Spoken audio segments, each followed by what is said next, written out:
Welcome back, my little nightmares. Me, Queen Nightmare, and I'm at my grandma's. So it's going to be a little different. Here's what's going to happen.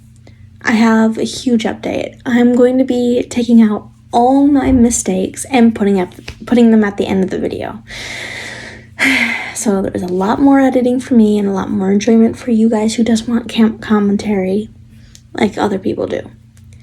I apologize if there are any more mistakes. If I leave in because I don't catch them, apologize for that. Also, the reason why I wasn't here again, because my grandma had a Christmas celebration, and I had to make presents for everyone. I said have because my ego was like, I'm not going to be the one who leaves out everyone. So I made a present for everyone except the baby, so I have to finish that. And school started, so there we go. That's my explanation. Let's go on. This is a Snarry story called The Boy Who Lived a Bit. And it is by Walton B. Marsland. Sorry if I butchered your name. Welton, not Walton. I don't know why I said that. For the instructions about the book. Sorry, I felt a bug in my bed and I did not like it. Okay. Snarry. Explicit. Post Hogwarts. Though the war still rages, Harry is holed up. I'm sorry, but I'm looking at this. Harry is you mean held up? Okay, not hold. Held up in Grimmauld Place, where he may be safe from his enemies, but not exactly safe from boredom. Some of the best distractions in these days are provided by the one and only Severus Snape. You may have seen an abridged version of this fic elsewhere on Wattpad, but this is the full and proper version, being uploaded by the person who wrote it. The sequel and some supplementary stories will follow. A note on canon: this story has been written prior to the release of the 6th book and is therefore canon compliant up to book 5. It is set in the year after Harry finished school. He doesn't finish school. I thought he dropped out like Ron did or something. Maybe that's just an AU, not an actual canon thing. And then again, I need to read the books. Anyways, let's go on. Chapter 1. Cups of tea had become so much more palatable at 12 Grimmauld Place. Since Harry had convinced Dobby and his fellow house elves to supply tea bags as well as the horrid black leafy stuff that everyone else drank, that lurked at the bottom of their cup and made you want to cough and spit. Take 2. Cups of tea had become so much more palatable at 12 Grimmauld Place. Since Harry had convinced Dobby and his fellow house elves to supply tea bags as well as that horrid black leafy stuff that everybody else drank, that lurked at the bottom of your teacup and made you want to cough and spit if you forgot and drank too far down. The members of the order had given him strange looks when they first saw him dunking a paper bag on a string in and out of his mug. Honestly, sometimes it was like the wizarding world had totally missed the last 100 years of human civilization. Only Arthur Weasley and Hermione had been cool about the tea bags becoming a staple grocery item in the Grimmauld kitchen. Hermione had hugged Harry, eyes wide in gratitude, and could be heard murmuring every time she had a cuppa. How she wished she thought of that. Arthur grilled Harry over how the bags were manufactured and to what purpose the string could be put afterward. He knew muggles were big on recycling after all. Harry tapped his wand against the kettle, boiling the water inside it instantly, and then poured some into his waiting mug, setting the kettle down again. He busied himself with bobbing the small bag of tea up and down in the water, still trailing bags of potpourri through our beverages, are we, Mr. Potter? The black velvet voice was unmistakable. Harry didn't need to turn around. You should try it sometime, Snape. Tastes good, less fuss. Any wizard who doesn't know how to reduce the fuss of an act as simple as making a cup of tea without resorting to muggle inventions hardly deserves to bear the title. Harry shrugged his shoulders as he levitated the sodden tea bag to the bin. He added milk to his mug and carried it over to the table, looking up for the first time. "Oh," he said as he looked at his ex-professor. "Is it snowing outside?" Severus Snape gave him a look that clearly and loudly said, "Obviously," as he unwound the thick woolen scarf from around his neck, specks of frost, white, shaking loose as he did so, melting in the air before they even managed to reach the kitchen floor. The thick black scarf was laid on an empty seat, as were the black fingerless gloves that followed. Snape then shrugged out of his heavy winter robe, too, and added it to the growing pile of blackness. "The kettle's freshly boiled, if you want a cuppa." Harry knew he hardly had to tell the man this information, but he felt uncomfortable with too much silence around them. Elsewhere in the house, he knew that Lupin was reading or writing or sleeping or something, but apart from that, it just was Harry and Snape. As much as the relationship between the two of them no longer consisted of snarls and of hatred and fits of pique, they weren't exactly bosom buddies either.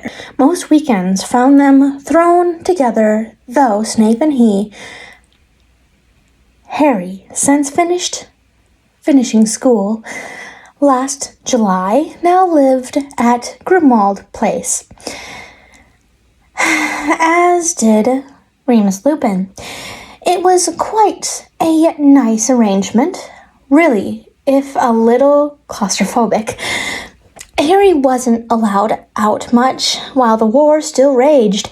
Certainly he was never allowed out of on his own.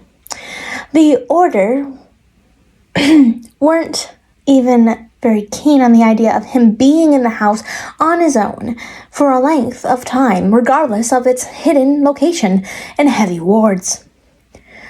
Remus didn't really have anywhere else to live either, so it had seemed a natural enough move for the two of them to set up home in the old Black family residence turned Order of the Phoenix headquarters. The Order tried not to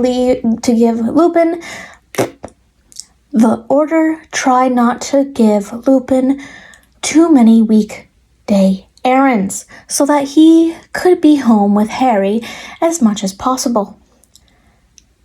On weekends, when most of Lupin's errands would occur, the Order always tried to have one or two members hanging around the Grimmauld place to safeguard the boy who lived. Sometimes it would be one of the Weasleys, but more often than not, these days, it was Severus Snape. Many times, Snape would flow in when classes at Hogwarts finished on Friday afternoon and stay until Monday morning, when he'd flew back to start teaching again. If he had a full detention schedule on Saturday morning, Snape would arrive in the afternoon or early evening, usually coming via Diagon, or more frequently, Nocturne Alley, to purchase potion supplies while he had the chance. Harry trusted Lupin with his life and knew the man was a very strong and powerful wizard.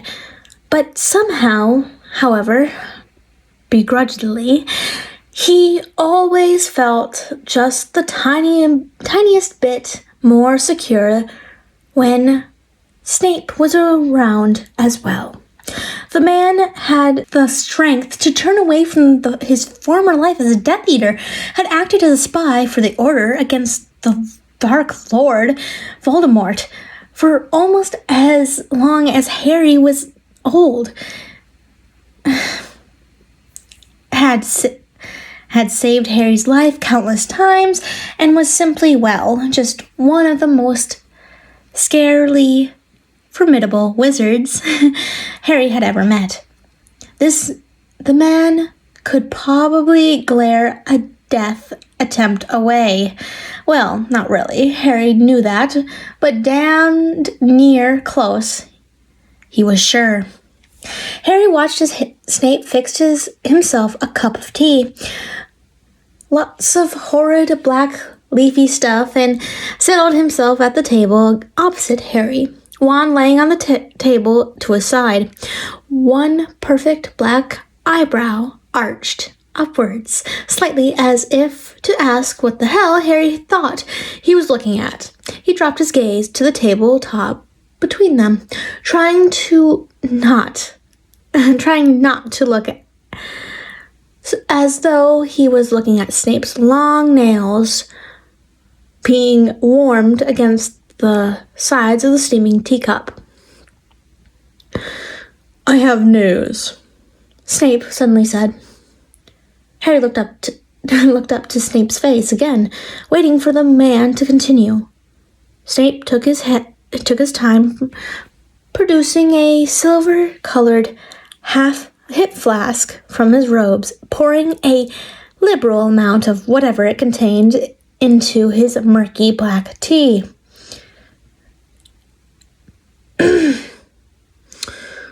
"Anyone else would try to break this to you gently, I suppose."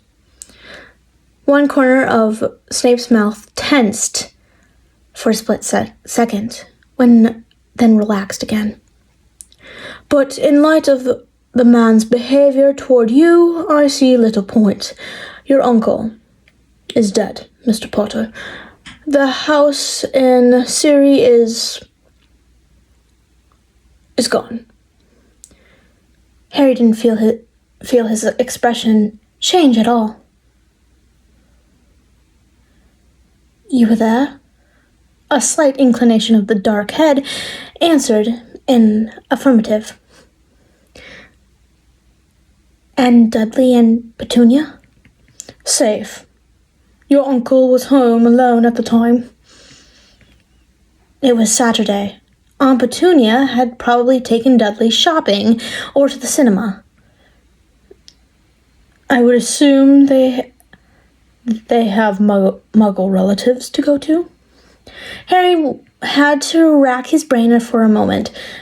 He'd been training himself over the last few years to think as absolute little about the Dursleys as possible.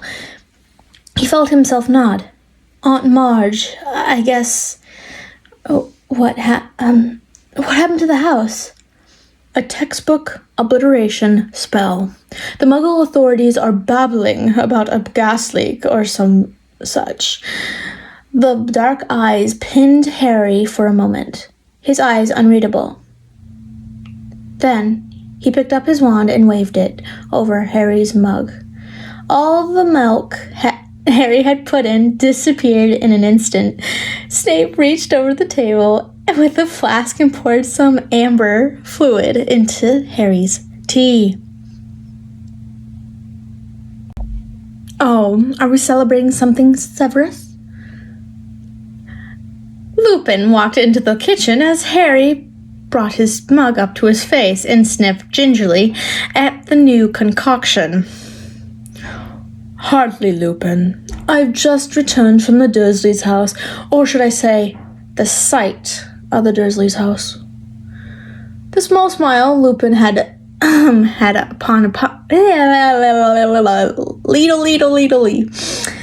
The small smile Lupin had upon entering the room faded as he slid into the empty chair at the head of the table. His expression immediately forlorn. Snape acioed another cup from the bench, slapped some more alcohol into it, and shoved it along the table. Screwing the lid tightly back onto the flask, Snape set it down, and took a long drink from his cup. Harry tried a small mouthful of his own mug. The taste wasn't actually too bad. He considered. Whatever the alcohol was, it blended very well with black tea, and had a marvelous warming effect that seemed to tingle through his limbs. Since turning 18 a bit less than 6 months ago, Harry had drunk alcohol precisely once prior to now. And that had been something of a disaster involving pints at the Leaky Cauldron with whiskey chasers, one overly enthusiastic female fan who was determined to relieve Harry of his virginity, and many bruises that he couldn't explain the following morning. That's not even considering the hangover strong enough to fill a miffed hippogriff that he'd suffered through the next day.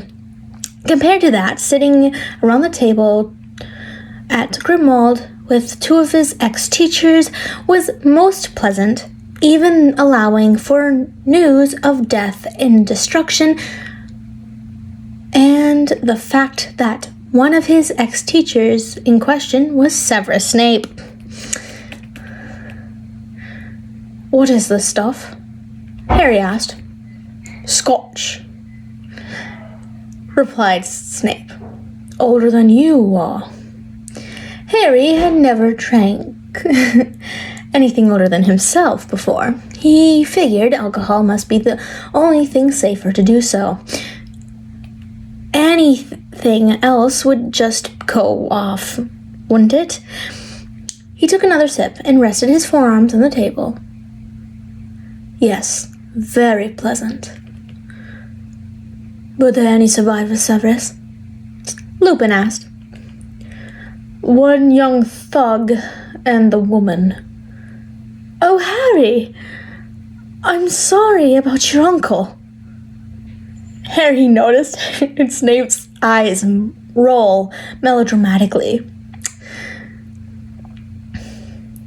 Why on earth should any of us feel sorry for Potter, but not having an abusive bastard in his life any longer? He was the boy's uncle, Severus. Snap snorted. He locked him in a cupboard, starved him, beat him, whooped him, neglected him, psychologically abused him. Oh yes, very avuncular behavior. The boy should be so sad for his loss. At any other time, Harry would have rebuked both men for referring to him as the boy, especially in his presence, almost as though he wasn't sitting right there with them. But he wasn't too fascinated by the fact that Snape actually appeared to be indignant on his behalf, defending him almost. Even though he didn't have the vaguest idea what avuncular might mean. Lupin, obviously not wanting to get bogged down into a tired debate, ignored Snape's outburst. I wonder if you might be able to attend the funeral, Harry. That could be very good closure for you on that particular relationship. Snape's teacup banged on the table as he set it down roughly. Are you crazed, Lupin? He spat. We're not that close to a full moon again already, are we? His black eyes glittered dangerously. It would be murder to send Potter out into the open, just for the sake of weeping over a dead muggle. Don't even think about it. I'm just trying to think that's best for Harry. What's best for Harry is to stay here where we can protect him, not send him gift-wrapped into the Dark Lord's arms with a fucking bow around his neck. As he spoke, Snape swept to his feet, gathered up his wand, and discarded white winter clothing. For fuck's sake, Lupin, there is a war on. Or am I the only one who seems to have noticed? In a blur of black, he was gone from the room. The sound of his footsteps stomping up the stairs. Harry and Lupin just looked at each other for a moment while they listened to a door slam somewhere on the floor above. Harry tried to stifle a giggle and failed. I've never heard a teacher say fuck before. Lupin bit down on a smirk.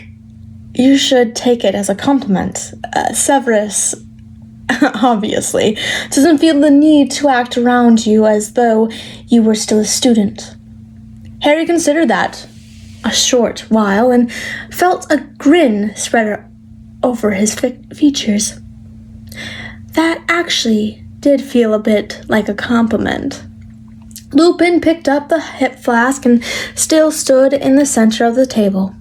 He turned it over in his hands a couple of times, admiring the figure detail and the tiny inscription, which read, "To SS, bottoms up from AD." Here, Harry. He scooted the flask over to the top table. I'll be gone until dinner tomorrow. I'm afraid, so you'd better give this back to Severus. He gave Harry a mocked, reproachful look. Don't drink it all before then, eh? Chapter 2. Severus Snape sat in a comfy chair in the Black family library in Grimmauld Place. Long legs outstretched before him, reading an interesting text on potential uses of some of the less commonly utilized bodily excretions.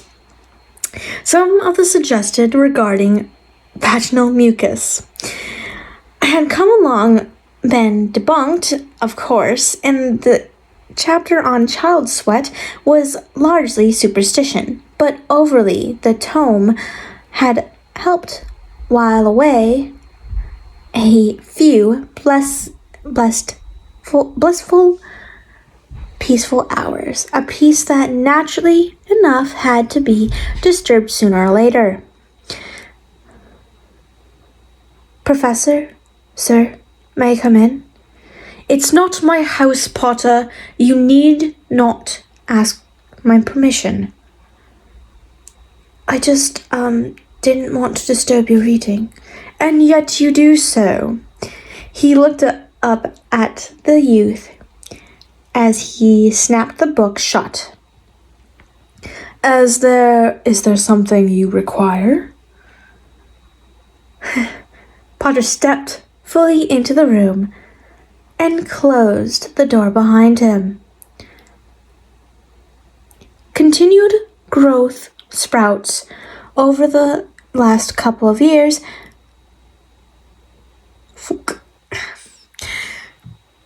continued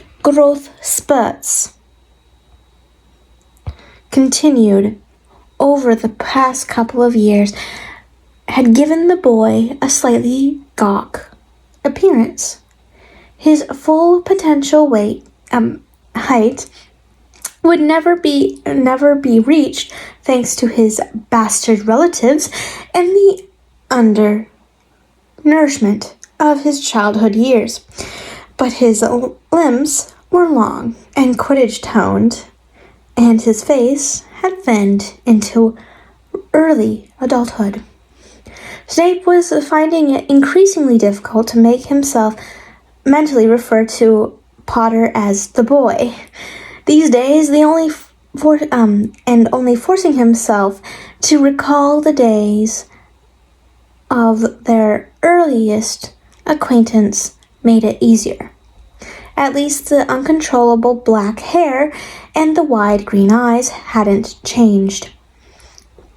No matter how large the young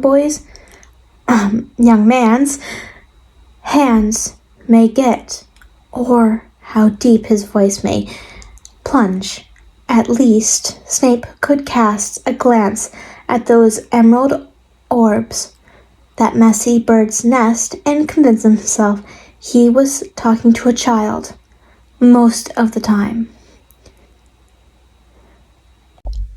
I just wanted to give this back to you. Potter stuck a hand into a back pocket of his blue jeans and produced Snape's hip flask. You left it out in the kitchen last night. He approached Snape's chair and held it out. Ah, well, thank you, Mr. Potter. Snape took the flask. The metal was warm to the touch. Having been cradled against Potter's behind for Merlin knows how many hours, he shook it from side to side, satisfied to hear the result slosh from within. And not even empty. Wonders never cease. The boy was smiling at him. Damn him. I only had a tiny bit more after you left, I promise. So I can't be accused of turning you into a dipsomaniac. Then, that's something, at least. Potter plunked himself down into a chair opposite of Snape and looked around as though he'd seen the interior of the library before, finally settling his gaze upon the book resting in Snape's lap. Good book, sir? Vaguely, a little outdated, but interesting nonetheless. You wouldn't believe some of the things they would do with female ejaculate. The green eyes widened to owl proportions. Ah, it was so easy to render this childlike at times. Excellent sport. Is that true? Can they do that? He raised an eyebrow. Can whom do what, precisely? The boy shifted in his seat and straightened spectacles that were already straight. Female, sir, are they able to? Yes, some of them, apparently. This was obviously earth-shattering news to Potter. Good gosh. Didn't teenage boys hand sex books around the dormitories? with all the wondrous bits underlined these days. An age? Oh. Eloquent, as always. Oh. Eloquent as always. Snape turned his attention to the flames flickering in the fireplace while the boy's thoughts churned. Oh, so you've never known who one could? Shit, he'd let himself open for that. Hadn't he? Sloppy, Severus. Very sloppy. I mean, well, you did say apparently. Snape fixed his glare onto the young man. It is not an everyday phenomenon, Mr. Potter, and I advise you to make no further allusion to my private life. Sorry, sir. The boy feigned contrition. A sparkle in the green, the only indication that he was, no doubt, shaking with laughter on the inside. For several minutes, the two sat in silence, listening to the fire and a portrait softly snoring someplace nearby.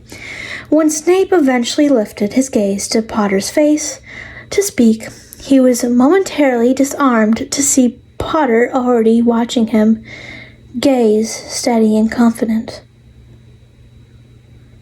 I'm not a virgin, you know that, Snape.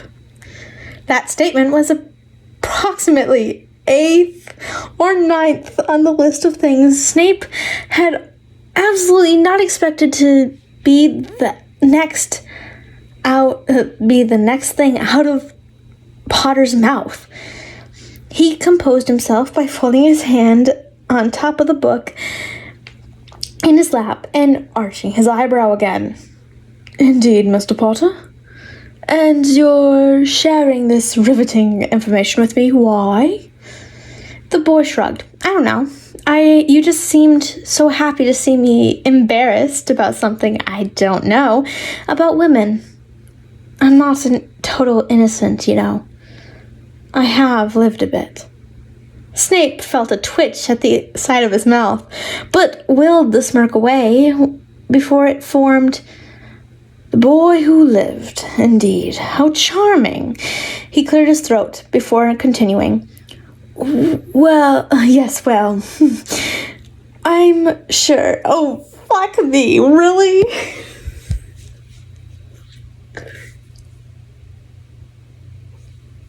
I'm gonna say this odd. I mean, I've said worse. Oh my fucking word, are you serious?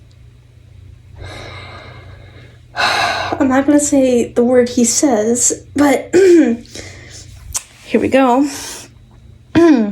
Yes, well, I'm sure your multitude of fans and sycophants keep you knee-deep in see you next Tuesday and blowjobs.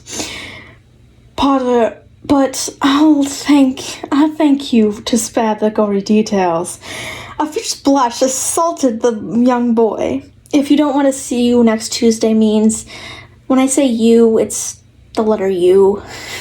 If you can spell that out, you know what I'm talking about. He actually said that word, so there you go. You know, I can say, wait a minute. Yes, well, I'm sure your multitude of fans of sycophants keep you knee-deep in that pussy and blowjobs. I could say that, but I can't say the word.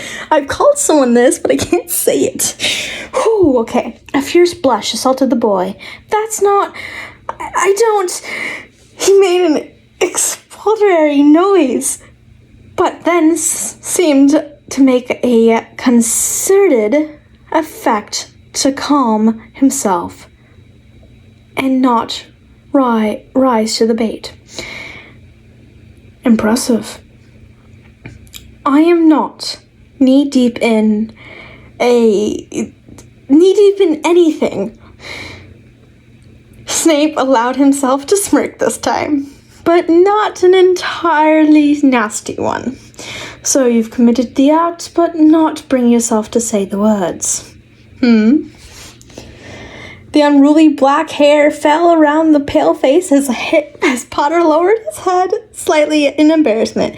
Well, it's just, I'm holed up here with a bunch of teachers, aren't I? The voice rose up indignantly. It's a bit difficult for me to be knee-deep in anything other than my own hand. Bravo, Harry. Well done. Not so much of the old in my mind.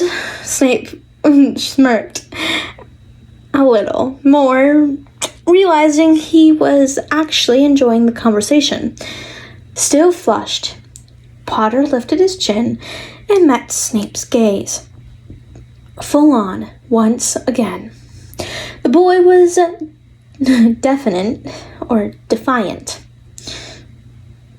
The boy was defiant for a long moment, but then the nerve seemed to go all at once and left him deflated. The square shoulders slumped. The face looked suddenly younger than once before. It's all too bloody difficult, he mumbled.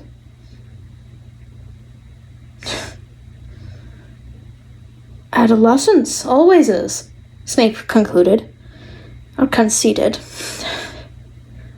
think that's rather the point of going through it. Does sex get easier? Snape wondered briefly at the boy's gumption, embarking on such a discussion with the man who had long been his supposed adversary, a long time his most hated teacher, though that honor now surely belonged to Dolores Umbridge. Then again, what other options did the youth have? Exactly. The Weasleys, who considered themselves his surrogate parents? Mad-Eye or Hagrid? Merlin forbid. Dumbledore with his twinkling eyes and lemon sherbets. No. He'd want someone closer to his age, surely. And Tonks is out of the question. No 18-year-old wizard is going to want to ask an attractive young witch about sexual anxiety. An older Weasley son? Perhaps, but they are scattered across all about the place on various order assignments. That left just Snape and the werewolf. And unlike the werewolf, he had spent many years as head of house to a succession of teenagers who looked to him as their patriarch away from home. At least he hoped they looked up to him in such a way. The boy really didn't have much options, did he? Then again, what did Snape know? What had Snape's own options been when he was that age? Death Eaters? Voldemort? Excuse me, my Dark Lord, but how do I get girls to like me? Snape shuddered invisibly at the very thought. Easier, Mr. Potter? Less complicated, the boy tried again. I'm afraid not. If anything, it can become even more so. Potter sighed heavily. Snape inclined his head a little. If it's any consolation, it appears to become less of a concern as you grow up. That is to say, one becomes more confident in oneself and wastes less time angsting over something like that is ultimately supposed to bring one joy and satisfaction. He rested his elbows on the chair arms and stippled his fingers, letting Potter process this information, providing opportunity for an out if the boy chose to take one now. Potter was nodding slightly, as though lost in his thoughts for a moment. When he spoke again, his voice was quiet. I don't think I liked it very much. I don't think she got much out of it either. So his gossiping Slytherins had been off target from the particular rumor then. The boy was straight, figured, always too concerned about being just like everyone else. Wasn't he? Scar and all. If you're referring to your first experience, Mr. Potter, I think it would be safer for me to assure you that it will get better. Is everybody crap their first time? Mostly, I expect. You're being awfully nice. I don't know how to be that, and you damned well know it. Potter laughed then, a soft but deep rumble of a laugh, a man's laugh. Snape's eyes narrowed imperceptibly, mind on the alert to being made fun of. But the youth was laughing at the conversation, at the unlikely conversationalists. Were you crap your first time, Snape? I'm quite sure that question is below my dignity to answer. Silly me. I thought we were having a conversation as two adults. One adult and one young adult, Mr. Potter. Touché. Potter sat back heavily in his chair and crossed his arms and legs. The one on top jingling slightly with either nerves or an overabundance of youthful energy. The unmistakable gleam of troublemaking came over his continuance, though, and Snape knew the next comment would be worthy of an unforgivable.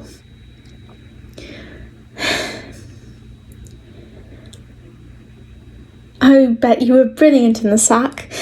The moody, brainy ones are often the most wicked, so I've heard. The cheeky grin that was beamed upon Snape was near blinding as Snape felt his bottom jaw drop a good inch or so.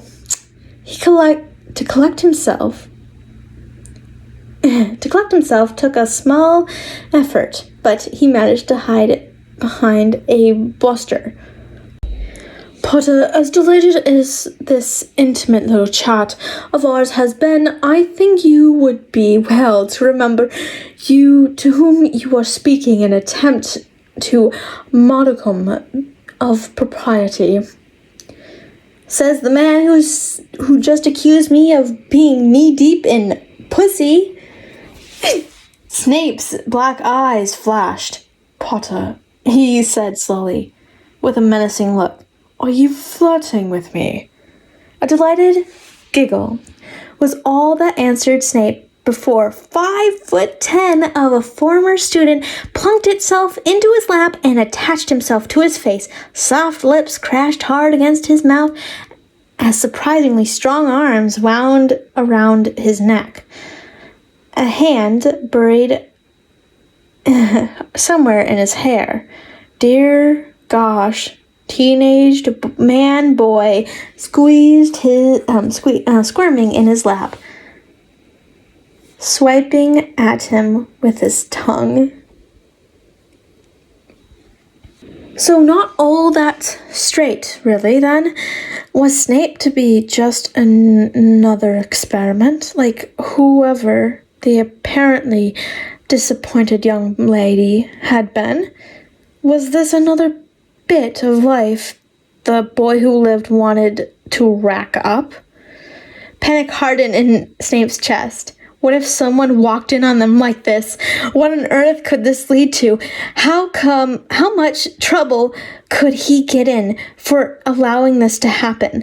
But the rest of him took charge at that moment, told his panic to fuck right off, clamped one of his large hands onto the back of Potter's head, and shoved his tongue firmly into the wet heat of Potter's mouth. If this turned out to be a prank on Potter's part, Snape was determined he'd at least get something out of it for himself before the laughter started. The kissing was good, very good, in fact. If Potter really had been crap at his first try at sex, Snape was sure it can't have been for any lack of finesse in the snogging department. He was even maneuvering his way easily around Snape's nose. Impressive, Harry. But a scant few minutes was all there was. Potter tried to squirm nearer, ostensibly to press their bodies closer together, no doubt, but succeeded only in sending stabs of pain in Snape's groin. Oh no. The book of excretion upon which Potter sat had mercy, sharp edges. Oh no. Oh shit, I'm sorry, did I hurt you?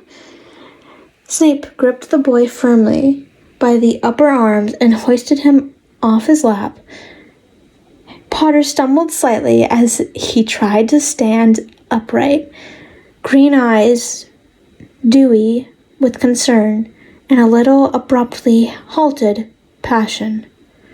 Snape took a couple of very deep breaths as he stood up, trying to will the throb of pain away. The book falls to the floor. I'm sorry, Snape. I didn't mean to hurt you. Honest, is there anything I can do? And just what, pray tell, do you think you would do to help this? Potter bit his bottom lip, his gaze flickering briefly down to Snape's groin, then back up. Kiss of life? Fuck's sake.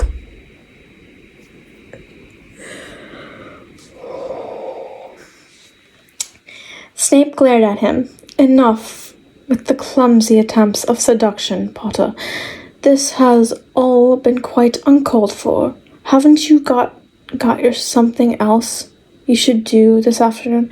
Something that isn't involve harassing me? Any trace of a smile dribbled away from Potter's face. I thought it was going okay until now. You seem to be liking... Don't you finish that sentence. Erase that.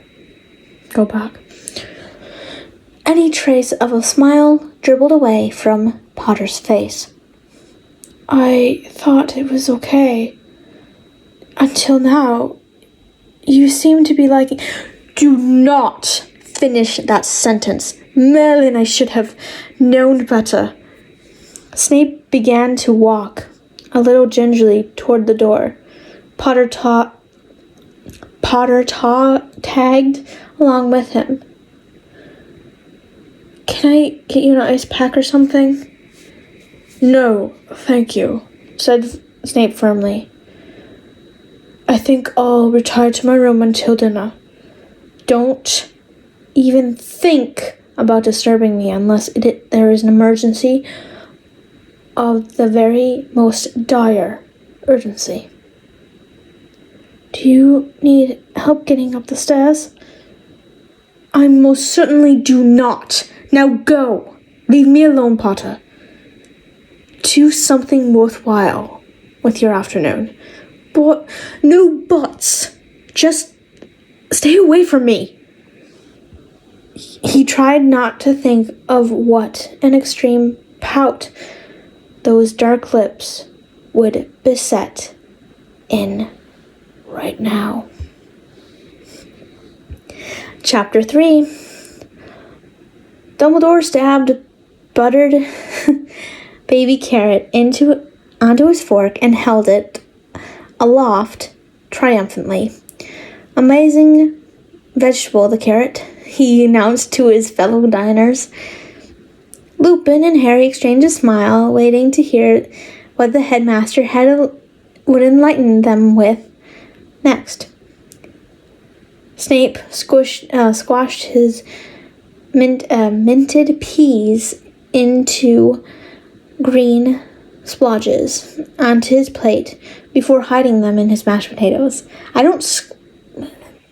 Outtake, but I don't squish my peas. I do put them in the mashed potatoes though, because I love mashed potatoes and corn, or mashed potatoes and peas. I don't know what it is with mashed potatoes and some of my vegetables. It's just good. I don't know what it is.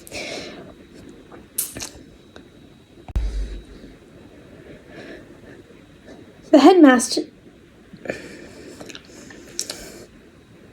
Got that out?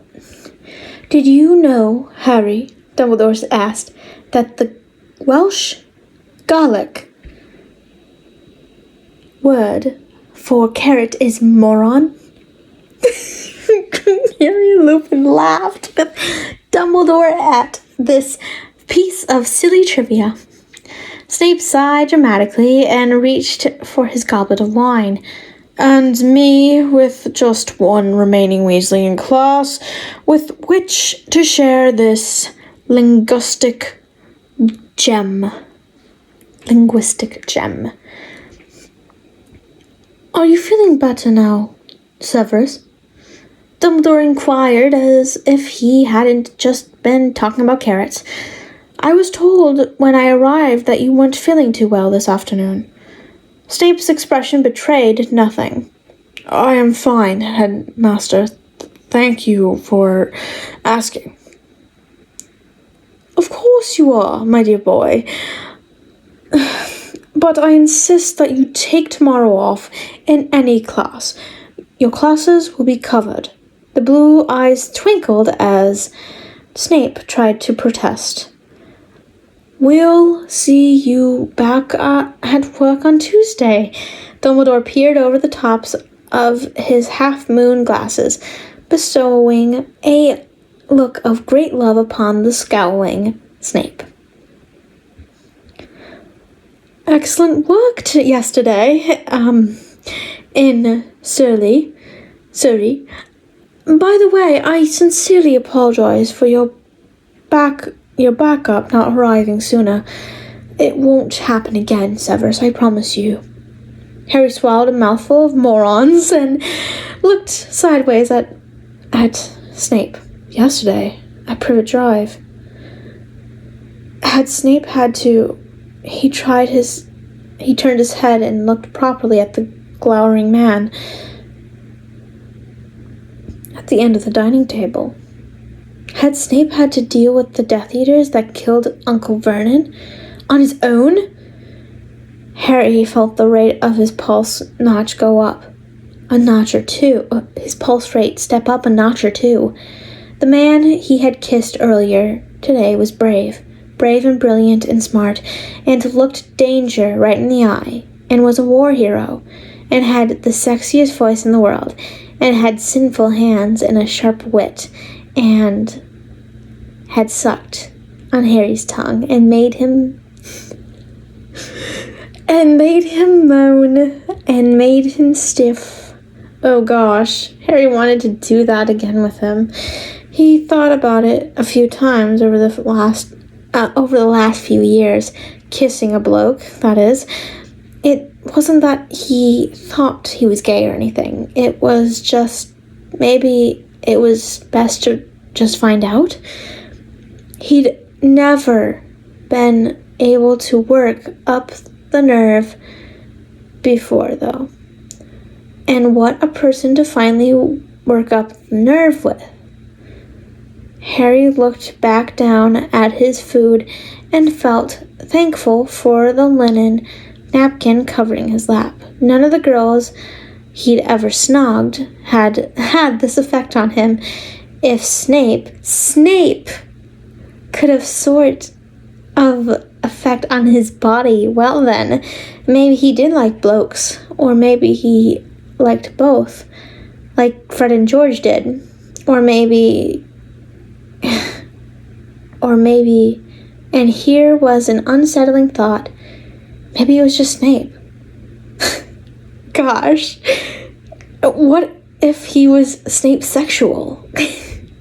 Harry coughed uncomfortably and reached for his goblet, the wine with a dash of soda water in it. I like doing that. In it for him. Took the tickle away, soothing his throat. "Oh, all right there, Harry?" asked Lupin. Harry nodded and continued to eat, trying his best to ignore the eyebrow that he knew was quirked perfectly in his direction. Dinner seemed to take forever. Dessert had never dragged so badly. Dumbledore had never taken so long to make his goodbyes and disappear in the flue. Lupin, as much as Harry loved him, had never wanted to loiter so long in the living room, wanting to chat with Harry and Snape until, well, after midnight. After about the 16th or 17th time that Harry had stolen a look at the clock or at his watch, he started to worry why Snape was still up too. Did he realize that Harry was waiting to talk to him alone? Did he perhaps want to talk to Harry as well? Maybe it was just coincidence. Quinkadink. That's what I call it. Quinkadink. Sorry, I'm itching my nose. Okay, let's keep going. Harry had just started to think that perhaps...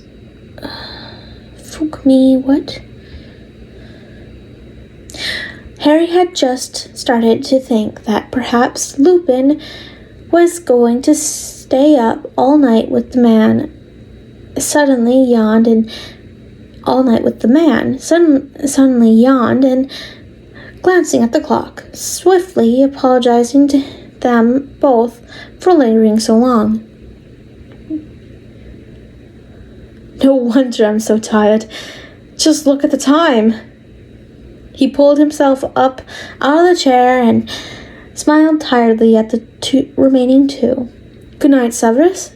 Harry. See you both in the morning. As the door clicked shut behind Lupin, Harry glanced to...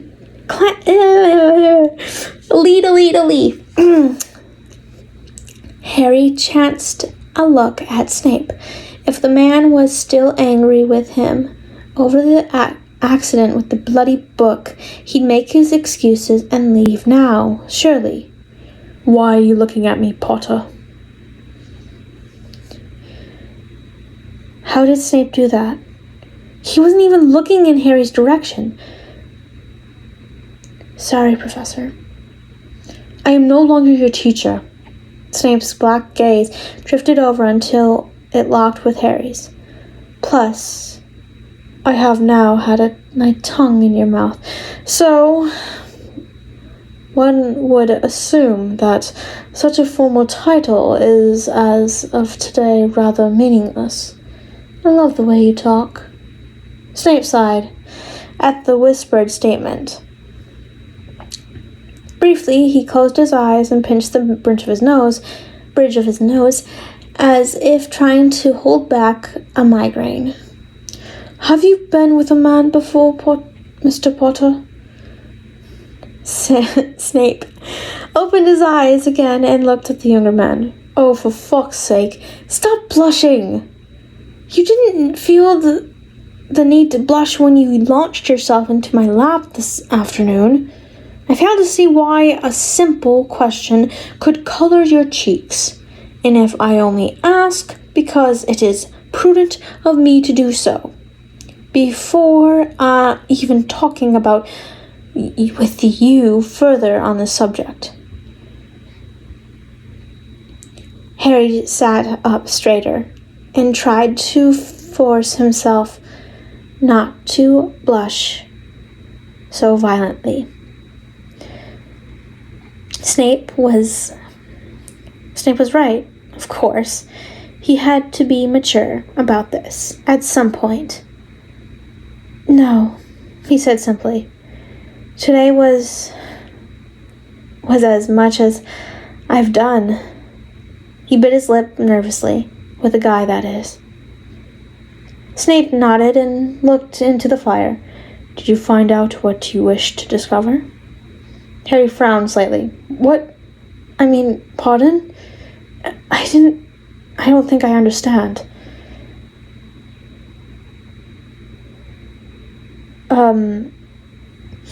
Snape started to get frustrated noise. I'd have to hope you took the opportunity of this afternoon's peace and solitude to have yourself a good hard think about at least one of these issues.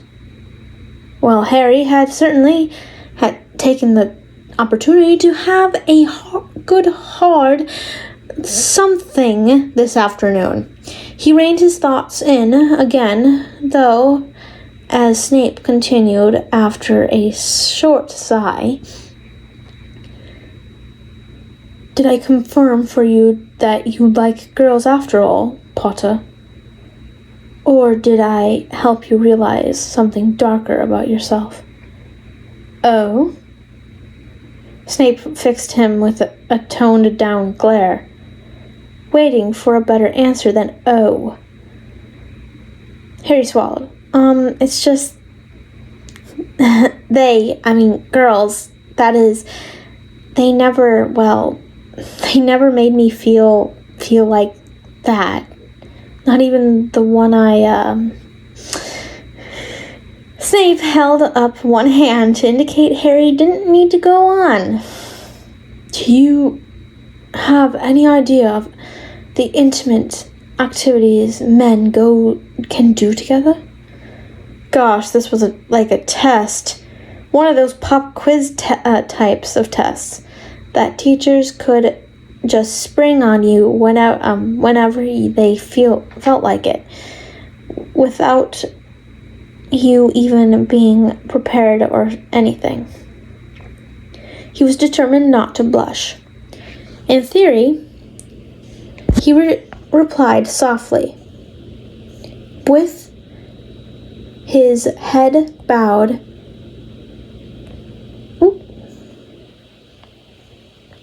Sorry. He didn't see Snape's curt nod at this. Look at me. Harry lifted his head and then his gaze until he was looking Snape straight in the eye. Yes. I am a grown man, Potter.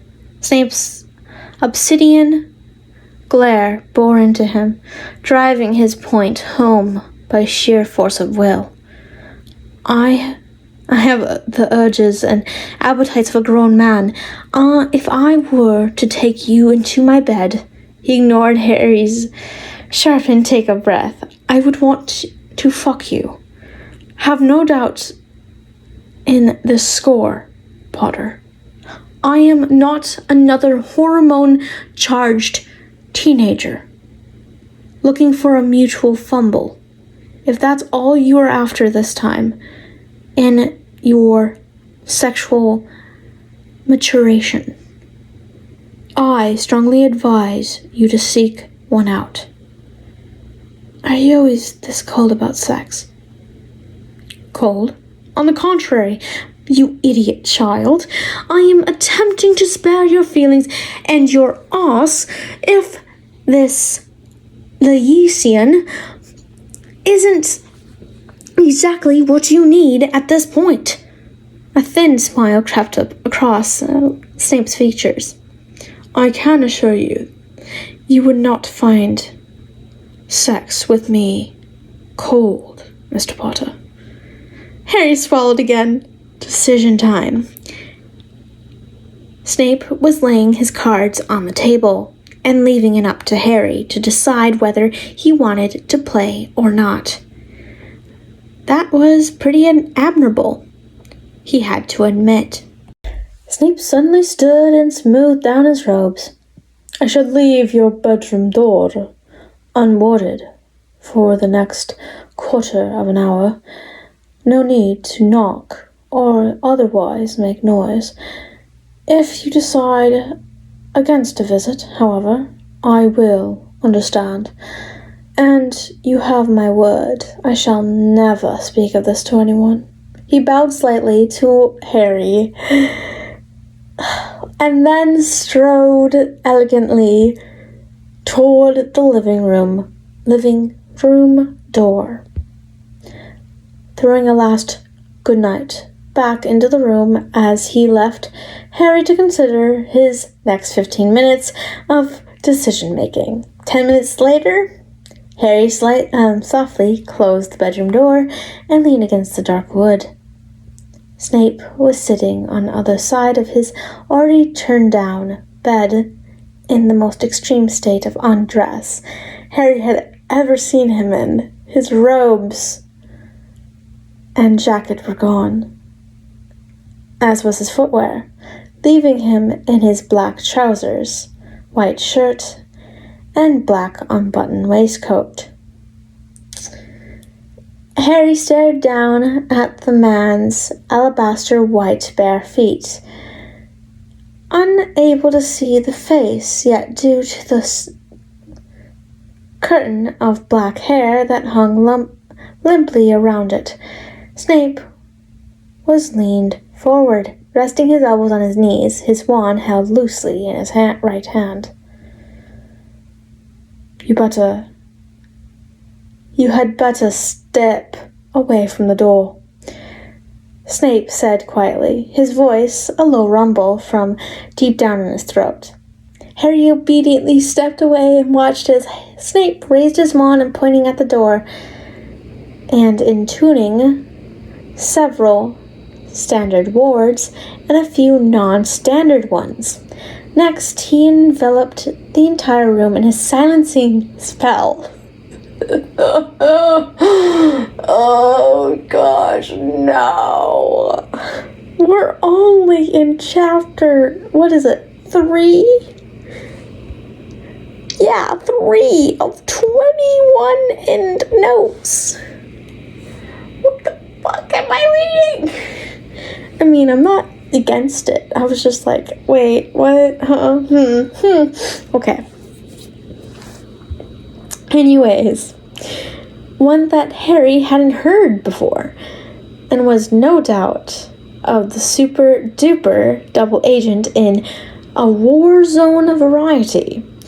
Harry used the time all this took to remove his trainers and socks, pull his Weasley jumper off over his head. By the time Snape's attention came back to focus, he was wearing just his blue jeans and a thin gray t-shirt. That was some silencing charm. Harry was appalled to hear his voice come out squeaky. Your self-appointed surrogate godfather is lying on just the other side of this wall. You realize that, right? You don't honestly want him to hear, do you? Harry felt his face pale at the thought. No, I thought not.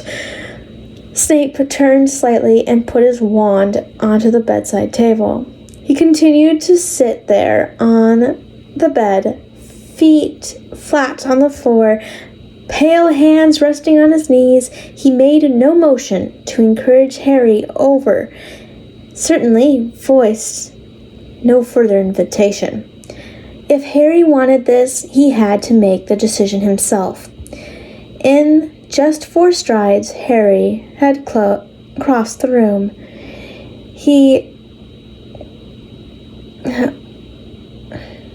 clambered up onto the 4-poster bed, knelt on the crisp white sheets. Oh, they should be white. Shit. Ow, I hit myself, so I didn't make that joke. But it came out. There's something wrong with me.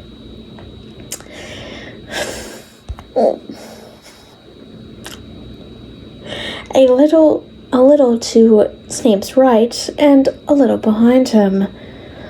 On an impulse, he raised his arms and pulled the gray t-shirt up his trousers, and he pulled the gray t-shirt up his trousers and off, flinging it in the general direction of his shoes and jumper. The curtain of Snape's hair moved as he turned his head to look at Snape. I wish you'd kept that on a little longer. Why? An ever so slight flush appeared on Snape's high cheekbones. I would have liked to remove it myself. Snape smiled softly. I can put it back on if you like. There was a tiny shake of the dark hair, and then Snape leaned in and captured Harry's lips with his. How bad does this get?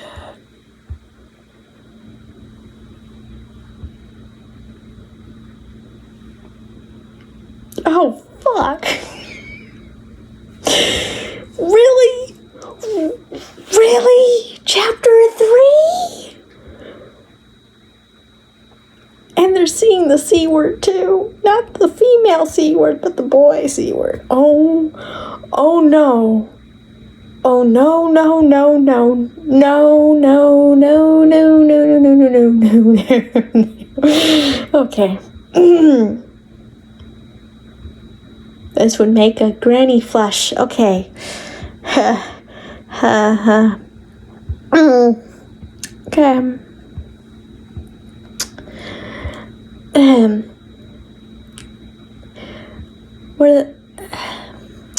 There was a tiny shake of his head. Then Snape leaned in and captured Harry's lips with his own. Where the kiss in the library that afternoon had been impulsive, roughly inelegant, this kiss was certain and precise. A welcome rather than a seduction. Snape moved his mouth gently against Harry's, testing and tasting, ending with the moorest of nibbles to his bottom lip as their mouths parted again. You taste minty, Harry whispered, smirking, and you smell like black. Sure is. And fire smoke. Harry tilted his head a bit as he thought about this. I spilled a bit of my wine during dessert, he whispered back. And I was sitting closest to the fireplace afterwards. Is your nose really that fine? Mastery of potions. Delete that part. Mastery of potions rather requires it, and you don't need to whisper, Potter. Snape reached out and reverently trailed one long, pale finger down the curve of Harry's face. His voice dropped even deeper as he reminded the boy, he won't hear you. He won't hear what's going on in this room tonight. He leaned closer to Harry's ear. He won't hear you moan when I take you. He won't hear the filthy words we speak to each other. He won't hear you groan in ecstasy or scream my name as you finish. Harry hissed in a harsh voice. Okay. I believe what you're about the damned silencing charm, he said in a normal volume, a nervous giggle punctuating the end of the sentence. He couldn't help but blush. So where do we start with all that? Snape patted the edge of the bed. Sit. Oh no. Harry maneuvered his legs out from under him and settled onto the edge beside Snape, giving the older man an okay, what now look. Snape ran a hand through Harry's unruly hair, and once before dropping gracefully to his knees on the floor in front of the boy, instinctively, Harry parted his legs to allow easier access. Son of a bitch, I I didn't do what I thought I did. Anyways.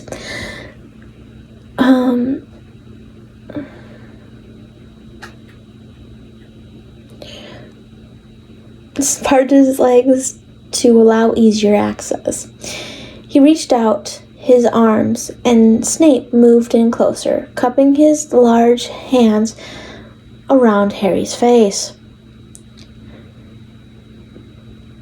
beginning their mouths together once more.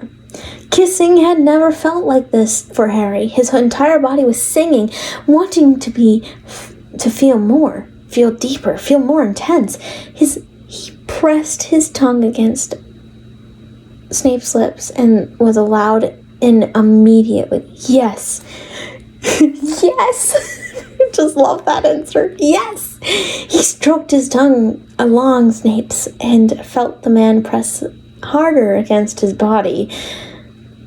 Snape moved a hand to the back of Harry's skull, as he'd done in the library, holding Harry's hand still as he deepened the kiss. Taking charge, his other hand moved over Harry's naked chest, trailing over a hard nipple. My uncle watches these! And making the boy gasp into his mouth. Harry moved his hand up onto Snape's shoulders and slid the unbuttoned waistcoat off the man's arms. Snape moved first one arm and then the other, allowing Harry to slide the garment off completely, then pulled back from the kiss a fraction, just far enough for him to speak against Harry's lips. Unfasten those trousers for me. And then his mouth was back on Harry's mouth, his tongue lapping against the roof of Harry's mouth. Harry hastened to obey, unbuckling his belt swiftly, but making a frustrated sound as he fumbled with the buttons to the top of his jeans. A large hand joined his and helped him with the fastener, and then his jeans were open. Snape's hand was inside them, and Harry pulled back from the kiss with a short cry of surprise as he felt the hand close around his member. Oh? He looked at Snape with Fuck.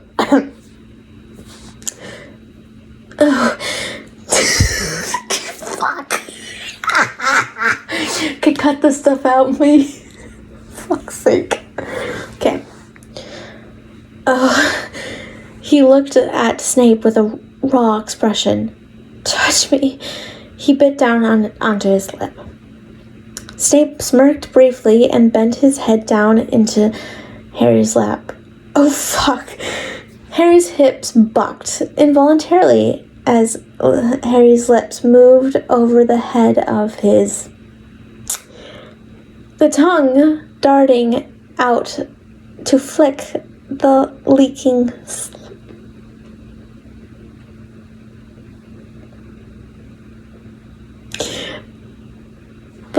member. Harry looked down in absolute shock. Severus Snape, Professor Severus Snape, former Death Eater, loathed Potion Master of Hogwarts, grade A, snarky bastard and greasy git, was on his knees between Harry's legs, sucking Harry's straining prick into his mouth. Harry put his hands back onto the bed and took his weight onto his arms, staring down at the bobbing head in his lap, trying to stop himself from thrusting upwards into the heat of Snape's mouth.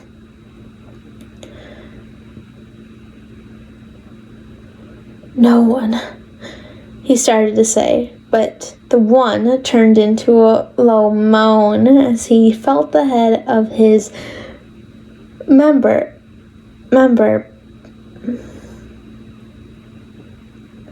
butt up against the back of Snape's throat. No one, he tried again. Ever bloody hell. No one's ever done this for me before. Snape licked flatly up the underside of Harry's along the thick vein. Fuck's sake. I read this, my biggest demographic here. My one thing I'm leaving in for this main part. My one thing is that my demographics are mostly from 18 to 24, around my age group, but my second most popular age group is 12 to freaking 17! And then it's like 30s, and I'm like, oh, I don't mind that. I'm just like, this is... But then again, I was reading a kid's story, and it had a lot of things happening. Oof. Along the thick vein that trailed there and swirled around that when he reached the top. Fuck's sake. Their loss, he muttered darkly, before stuffing the whole thing down his throat again and humming around it.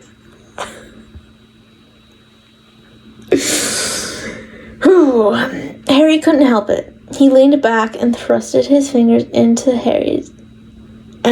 Snape's lank black hair. His hands wanted to grab, hold hard, and push, but he didn't feel that would be quite polite.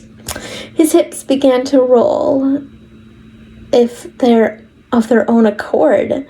He hissed a swear word of several under his breath as Snape's mouth continued to work for him. Harry's hands fell back to dance on Snape's shoulders, tapping, pressing. You better stop, Snape. If you don't, now, stop.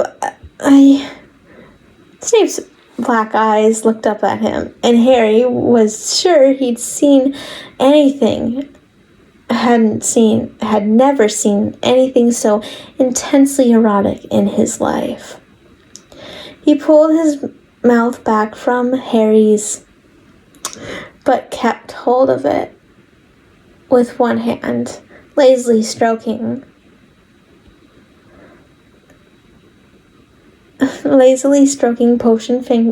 potion-stained fingers up and down. Wait, you didn't wash your damn hands? Bitch, do you know how viruses start? Well, sex, but also not washing your damn hands. Have you ever seen Tiffany Haddish tell you about her first yeast infection? What happened? Damn, bitch. Anyways, cut that out as an intake. Going on.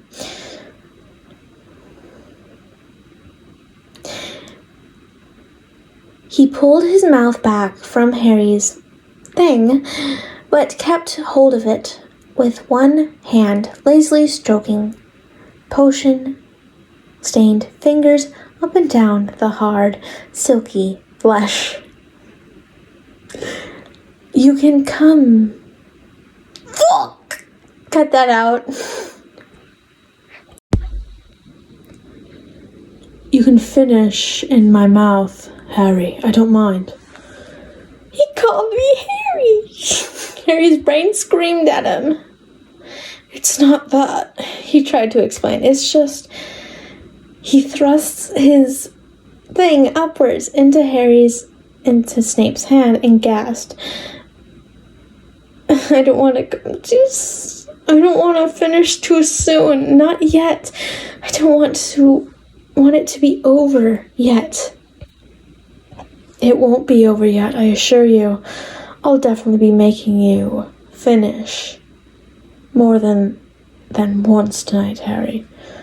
Oh gosh, just hearing Snape say things like that to him, calling him by his first name, using that voice on him, Harry groaned deep as Snape's mouth descended on him again.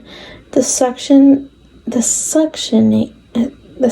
harder this time, more insistent. He's gonna make me finish like this? Harry thought. He's gonna suck my thing until I finish in his mouth? And he wants me to... Bloody fucking hell! Harry opened his eyes and found himself looking up at the canopy over Snape's bed, glass sitting askew on his face. His glasses sitting askew on his face. He straightened them and raised his head up in time to see Snape dropping his white shirt to the floor, starting on the buttons of his trousers. The obsidian eyes flashed toward him. You might have told me you were a fainter, Potter. I didn't, did I? You most certainly did. Oh no! There was a hint of a laugh in the velvet voice. Snape stepped out of his trousers and climbed up onto the bed in his black silk shorts. How about lying the right way around on the bed now? Harry had been busy looking at Snape's body, trying not to look too long at the scars on the vague tracery of the dark mark, but he snapped himself out of it now, swinging his body around so that his head was actually in the same area as the pillows, and his feet were pointing at the foot of the bed. Snape stretched out beside him, all deathly white and lean limbs. Trousers, he snapped. Off. Hold on, scratch that. Snap, stretched. Cut that too. Snape stretched out him, all deathly white and long, lean limbs, trousers, he snapped. Off. I'm sorry about the passing out thing. Harry lifted his hips off the bed and pushed his jeans down his legs, leaving himself clad only in the regulation schoolboy fronts.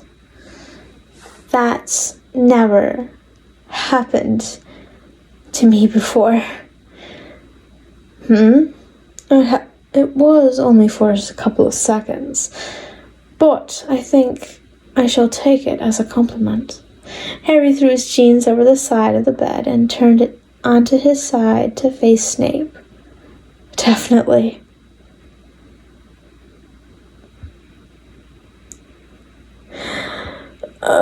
No. Yep, okay, I think it is. Chapter 4. It was fairly well-known phenomenon that teenagers are capable of kissing for inordinately long periods of time. If it weren't for the insistent poking of an erection against my stomach, Snape might have believed Potter wanted a little more from the elongated snog in which they were entwined. He'd already given the boy one finishing, and here it was, barely 10 minutes into a kiss, and that little incubus. That's what I'm gonna call myself now, like, if I have an older boyfriend. I'm an incubus. Just watch out. Fuck.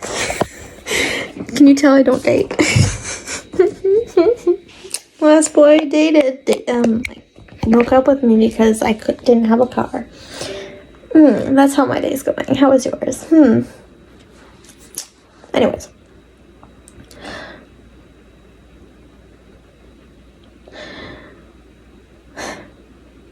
He'd already given the boy one finishing, and here it was, barely 10 minutes into a kiss, and that little incubus was hard and horny again.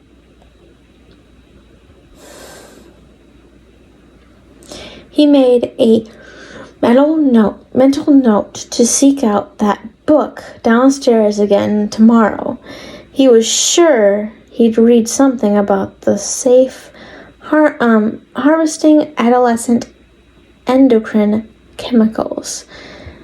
He was pleased to note that Potter had shied away from kissing the mouth that just brought him to completion. There was no more annoying bedroom creature than a prissy lover, after all.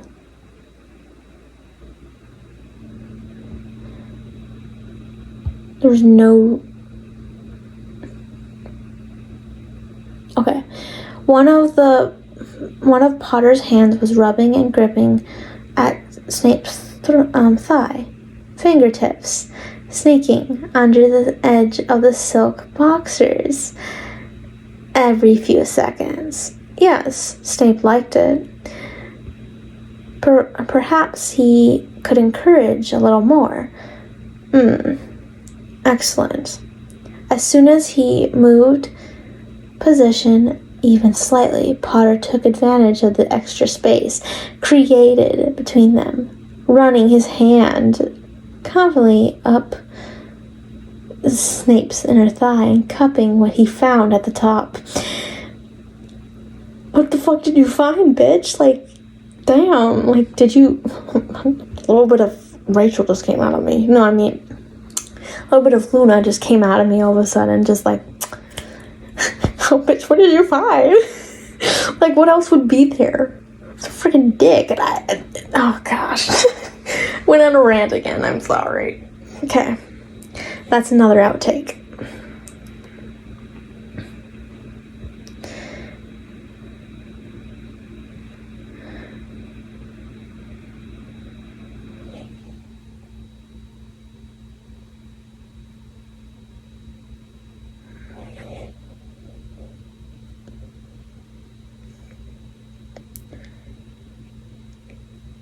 As soon as he moved position even slightly, Potter took advantage of the extra space created between them, running his hand confidently up Snape's inner thigh and cupping what he found at the top.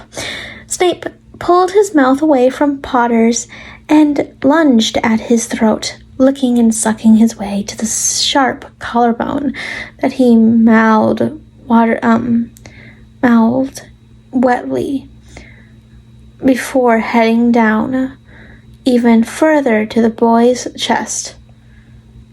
Both of Potter's hands splayed across Snape's back as Snape teased and sucked at the firm, dark nipples. Even tugged gently at the sparse chest hairs with his teeth. Finally, Snape simply chose one of the nipples and latched on, sucking it and flicking it with the tip of his tongue until Harry moaned for him to stop. Stop? Snape quirred in a honeyed voice. Too much. It's just too much. Such eloquence, Mr. Potter. Fuck you. Not yet. Snape wrapped his arms firmly around the smaller body, rolled them both over so that Harry was on top. He looked up into the green eyes that gleamed back at him. Are you comfortable with your glasses still on, Harry? The tousled head nodded. Good, I like you in them.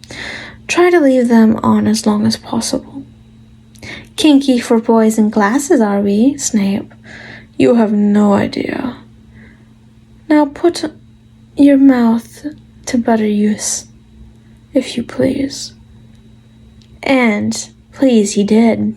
Snape lay back, gazing up at his canopy without really seeing it, enjoying the ministrations of the 18-year-old tongue and lips moving over his chest and throat, his belly and arms, his thighs, and finally onto the silk of his shorts. With youthful enthusiasm, Potter dived straight onto his silk-draped member and sucked its length hard through the thin material. Snape felt his hips rise up off the bed and moaned despite himself. Oh, obstruction. Potter, you'd better fix it. The boy stopped his slathering and knelt up, sliding his fingers under the waistband of the shorts and easing them down over Snape's slim hips. Thankfully, Potter did the wherewithal to be careful of the excitement underneath, unlike the performance in the library earlier. And the boxers were dispensed with without any bodily injury occurring. Snape heard a tiny sound, something that sounded suspiciously like a meep, and peered down the length of his prone body to see Potter staring at his prick. Is something amiss, Mr. Potter? Green eyes, impossibly huge behind the glasses, met his wearily. That's never gonna fit in me. I can't, surely. Snape crossed his arms over his chest. It can and it will, but it won't hurt you, Harry. I promise you that. We'll work at that aspect together. We've other activities we can enjoy first.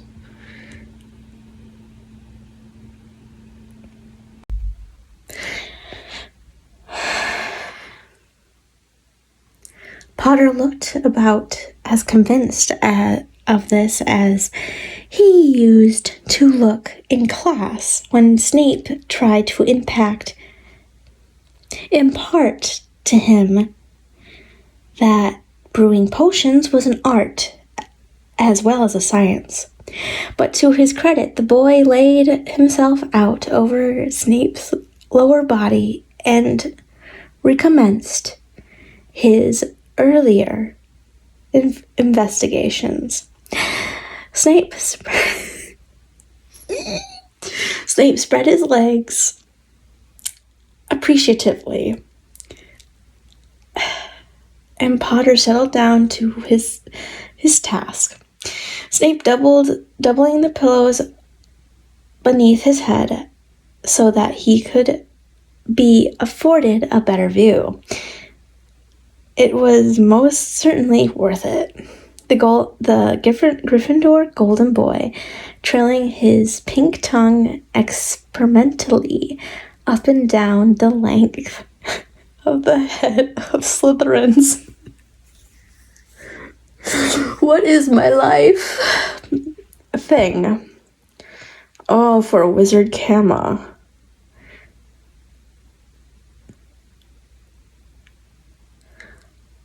I'm sorry.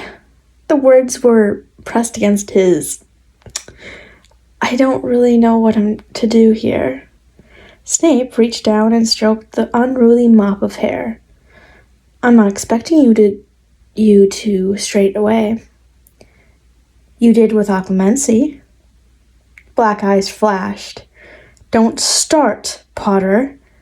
However, sucking is something so simple even muggles can do it. You'll pick it up as you go along, like everyone else does, and you'll learn from what feels good when others do it for you.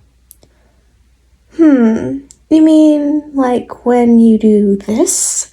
And Potter carefully gathered up the pre-stuff that had gathered at the eye of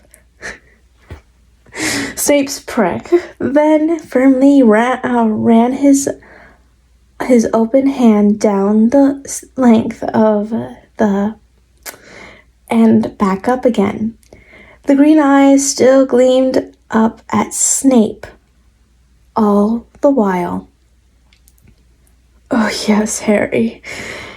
Just like when I did that. Snape's voice dropped suddenly to an urgent whisper. Do it again. You can do this, you can do this, you can do this. It was at least gratifying to see that the boy could be a fast learner at something when he put his mind to it. In no time at all, he was sucking at Snape's thing like he'd born to the duty. Wow. Making this most delicious mumbling and slobbering noises. I mean, like, I wouldn't react badly if I was doing it, but, like, reading it online and then it's proof of me reading it is kind of... Yeah, when I was younger, I didn't care about the consequences. Now I do. As he did so, Snape wanted to reach down and hold the Savior's head steady so that he could fuck the hot young mouth until he shot into the boy's face. Merlin, how he wanted that. But even before he could give in to temptation, the scenario was changing, and Harry had somehow got it into his dirty, lovely mind to dip his head lower and give his ex-professors,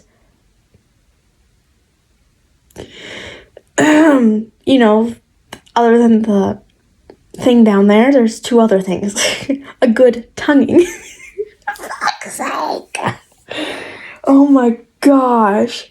Snape did reach down for the young man's head then, but it was to haul him off his bollocks and back up the bed into a hungry kiss. I'm more than twice your age, Harry. Snape purred at him between kisses. If you make me now, it'll be a bit of a wait before I'm ready to show you anything more. Snape rolled Harry back onto his front and covered his back with his body, nipping at the boy's neck, kissing the broad shoulders, licking the curve of his ear. Oh gosh, you never asked this. Okay, I'm already embarrassed enough. I don't need this embarrassment too. Did you fancy my dad, Snape? What the fuck? Snape bit down on Potter's earlobe hard enough to make him yelp in surprise. Do not bring your father into this bed with us. Sorry, it's just, well, he looked like me, didn't he? And he wore glasses too. Shut it, Potter. I mean it.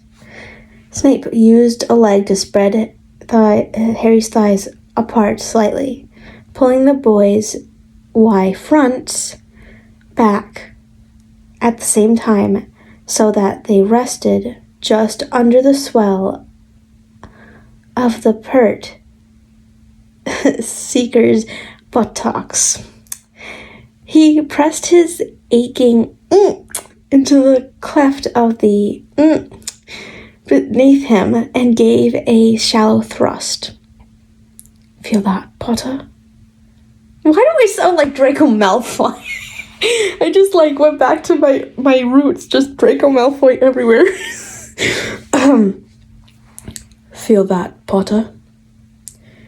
He thrust again, his leaking anticipation into the boy's crack. Potter nodded into the pillow. Good. And are you excited by it? Another nod and muffled affirmation. Keep that in your mind. If you mention your father in my bed again, you shall find yourself flat on your ass in the hallway with your clothes flung out after you. No wards, no silencing spells there. Harry, try explaining that to your pet wolf. Pet? Oh my. Potter mumbled a shocked apology, and the tension that had risen so quickly between them dissipated again. For a long while they simply lay there. Snape pressed down against Harry's back, Harry's hips undulating involuntarily from time to time. Then Harry licked gently at the earlobe he had bitten, and Harry sucked in his breath at the wet sensation. Slowly, Snape began landing tiny kisses and licks on every inch of Harry's flesh he could reach without changing his basic position on top of the boy. When that became old, he reluctantly removed his somewhat welted prick from the snug cleft and pushed himself further down Harry's back, continuing to kiss and lick as he did so, his hair trailing after him as he moved his face over the boy's rear. Removing Harry's pants completely, it suddenly hit Snape that they were now both utterly naked. Not just that, but utterly naked together, and utterly naked together in bed. He had never shared himself with anyone whom he had taught before, The situation was in some ways perfectly alien, but in other ways far too intimate. He had lived under the same roof with the boy for 7 years, helped shape his mind, watched him grow and grow up, and punished him and saved his life. He had even seen into the boy's mind. Maybe that was all too much baggage for the bedroom. Might he find himself mid-coitus with the youth, and suddenly not able to expel a rosy-cheeked 11-year-old from his bed? What? He's not 11? What? That was bound to be a dick limper if he'd ever thought of one. Talk to me, Harry. Let me hear your voice. Harry twisted his head and peered at Snape over his shoulder. What do you want me to say? It doesn't matter. I just need to hear your voice. Hear it as it is now. Okay, I'm sorry about before. It's all right, Harry. Forget about it. Talk to me about something else. As he spoke these words, Snape was spreading Potter's legs further apart, settling between them as he smoothed one palm over the rise of a boy's behind.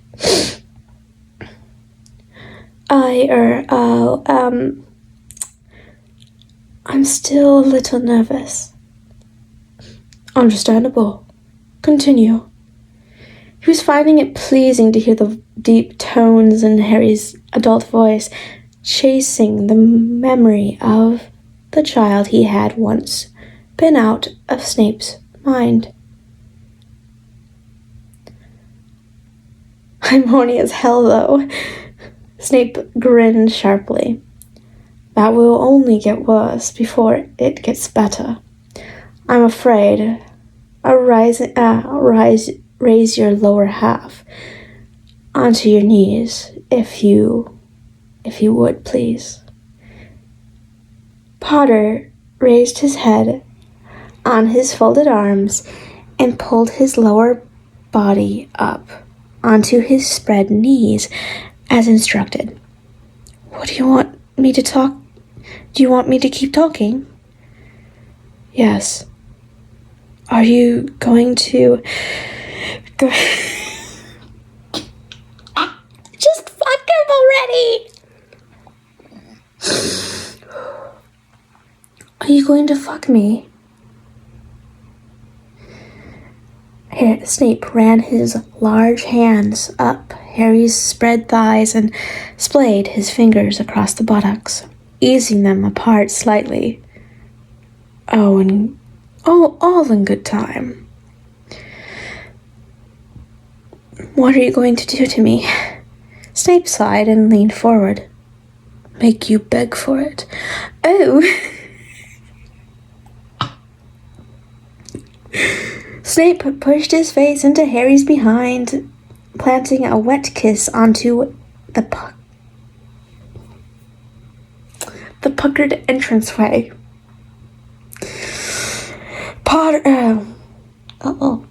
Potter bucked and pushed himself back, moaning at the bizarre sensation. I had no idea. Snape, fuck. Oh, gosh. Oh, look at me like that. Snape happily complied, flattening his tongue and dragging it repeatedly over the opening, then flexing it and swirling around. Harry's hips pumped in the air. Gah, bloody hell. You're licking my ass. Oh. A shift change of angle allowed Snape to slurp at the boy's Skittles, I'm going to call them. rattles, that's what it's called, rattles, for a short moment. Then he was back at his asshole again, using all the strength of his tongue to push through the tight ring of muscle, causing Harry to buck and groan. Snape, gosh, it feels so good. Push it further. Snape darted his tongue in and out a few times, each time managing to push a little further into the increasing compliant hole. Potter was now practically grinding himself on Snape's face, as if trying to get not just the man's tongue, but his sizable nose inside as well. What's this called? Harry gasped out between heavy breaths. Snape removed his tongue from Harry's ass and pressed 2 fingers against the wet opening. That, Mr. Potter, was called a rimming. It's also called a rim job, but whatever, we're not going there. He wiped at his face with the back of his other hand as he gently eased the 2 fingers into the boy. Oh, fuck, Snape, more. Potter had got greedy all of a sudden. You like how that feels? Snape pumped the fingers in and out, shallowly at first, then increasingly deeper. A 3rd finger slid in easily beside the other 2. Snape reached his free hand toward the bedside table, retrieving a tube of all-purpose lubricant, his own recipe. Of course it's fucking his own recipe. What the fuck? I wish those fingers were you, Snape. They soon will be, Potter, if you want it bad enough. Potter just about screamed in frustration. Yes, I bloody want it. I want you to fuck me, Snape. Okay? Hard, Snape. Fuck me hard. Damn, what a mood. Okay. Snape smirked and pulled his fingers from Potter's body. On your back, Harry. I want to watch you being fucked for the first time.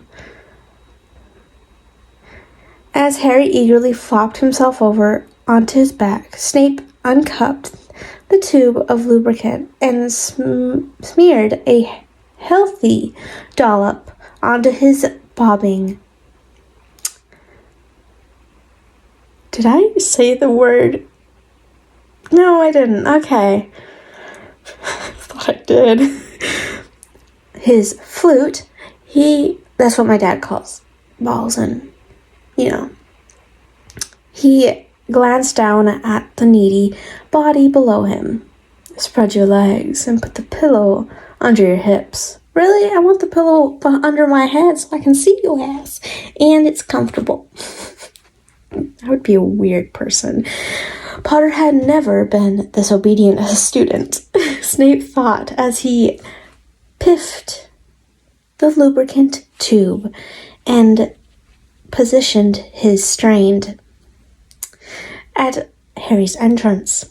Holding onto his prick, he rubbed it up and down the cleft and around the opening first, making sure the boy was well greased. He gazed down at Potter, and their eyes locked. Nothing more was needed. Snape pushed his thing's head against Potter's ass and felt it give straight away.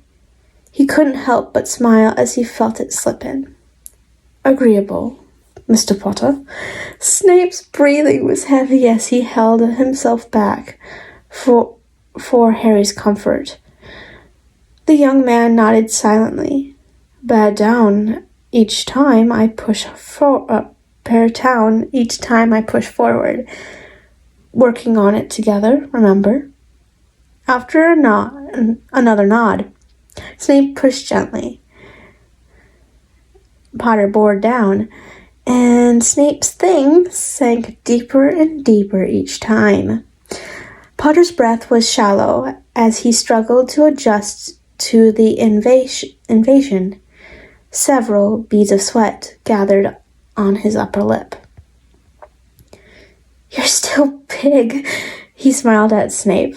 Snape smirked and lowered himself fully down on Harry's body, feeling himself completely sheathed in heat and tightness. "I've had bigger." "What?" he whispered hotly and covered Harry's mouth with his own. "What? Hey, you telling me you fucked someone or you got fucked? Huh?" So confused. Harry wound his legs high and around Snape's waist, and his arms around Snape's neck and shoulders as they kissed their passions into each other's mouth. When Snape raised his hips gently let them fall again, Harry moaned against Snape's lips and tongue. Snape thrust again, a little harder, revealing in the look of abandon on the young face beneath him. It had been a while, and his thing was telling him to quit being so polite and just fuck the little bugger's brains out. But he forced himself to take his time, enjoying the intensity of a virgin ass and his boy's naked expression. He kissed him again, moving his tongue around inside Harry's mouth to the same rhythm of their bodies had fallen into. Speeding up his thrusts, he smiled to feel Harry's hip rising to meet him in each apex. He couldn't stop gazing down into Harry's face, even when he threw more weight on his arms and began thrusting himself harder, deeper into the boy's ass. And Harry kept gazing up at him too. Every now and then, the lids would lower over the green orbs as waves of sensation washed over him. But every time he forced him back up, his eyes widened as he gasped up at Snape.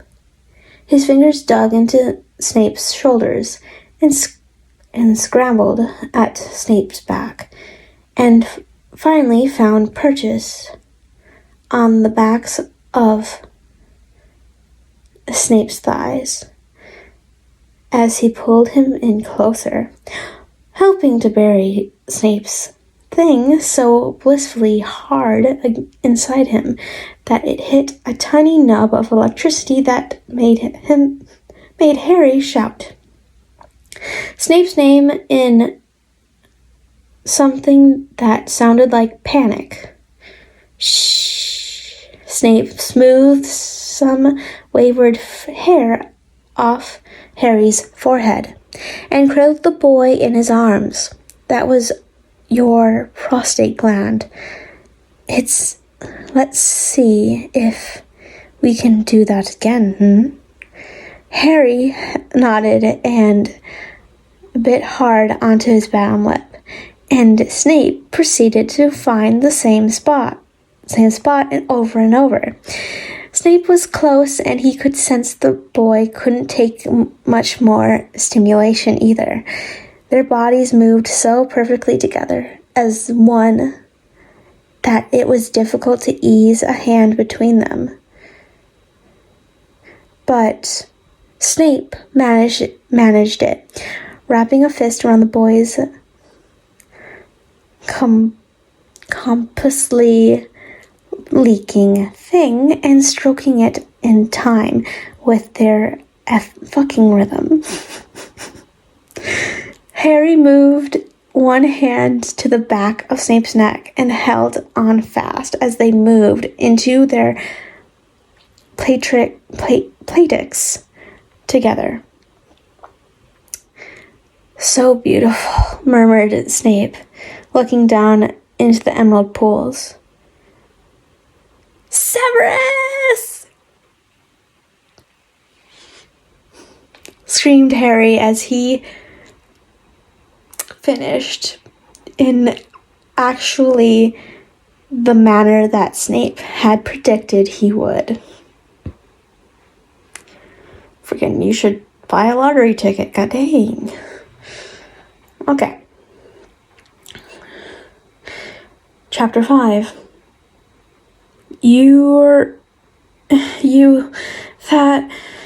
Wow. Harry felt boneless and languid, but couldn't for the life of him stop groaning.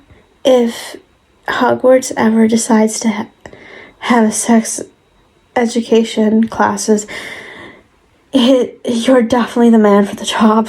Snape rolled his eyes at the canopy in reply to that. He had cleaned them both up a little with a mixture of cleaning spells and a ready towel.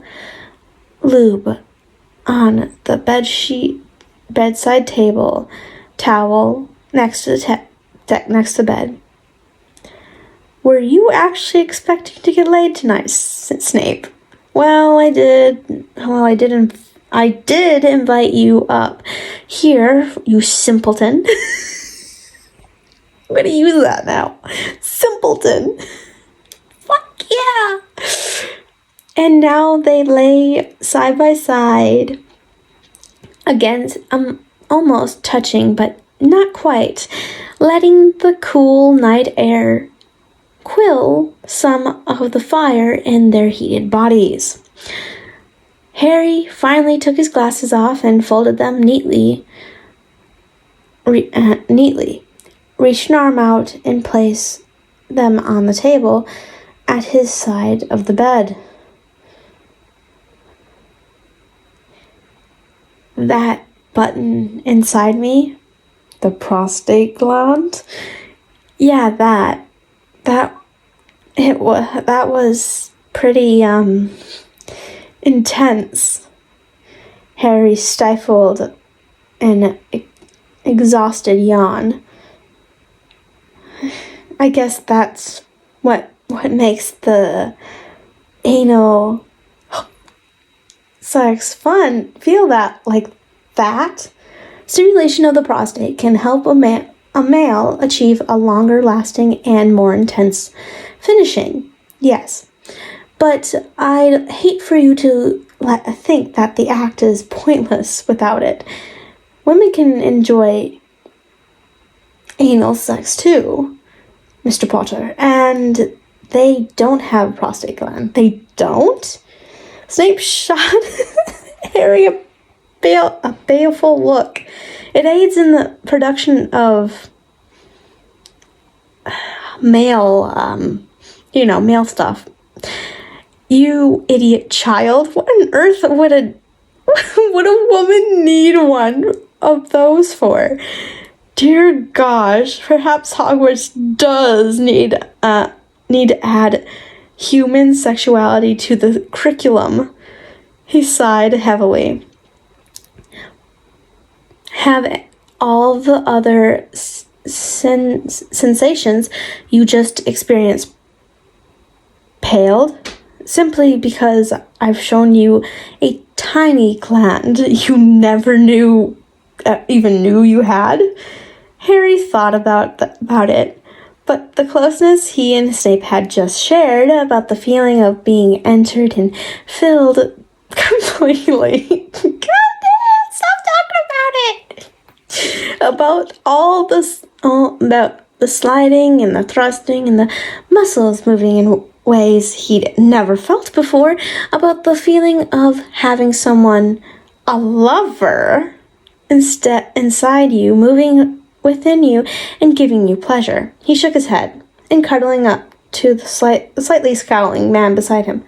No, he assured him, draping an arm around the scarred chest. None of it has paled, and I doubt it ever will. Harumphing. Snape eased an arm around Harry's head and neck, pulling him in closer. Harry lay his head on Snape's shoulder and yawned again. His mouth open on warm, smooth flesh. I won't be offended if you sleep now, Mr. Potter. It's a natural male reaction to the endorphins we just released. You know so much about stuff. Snape obviously didn't seem to think that statement worthy of a response. Harry snuggled closer still, hooking a leg over one of Snape's. Okay, I'll sleep, but if I wake during the night, you have permission to molest me, yes.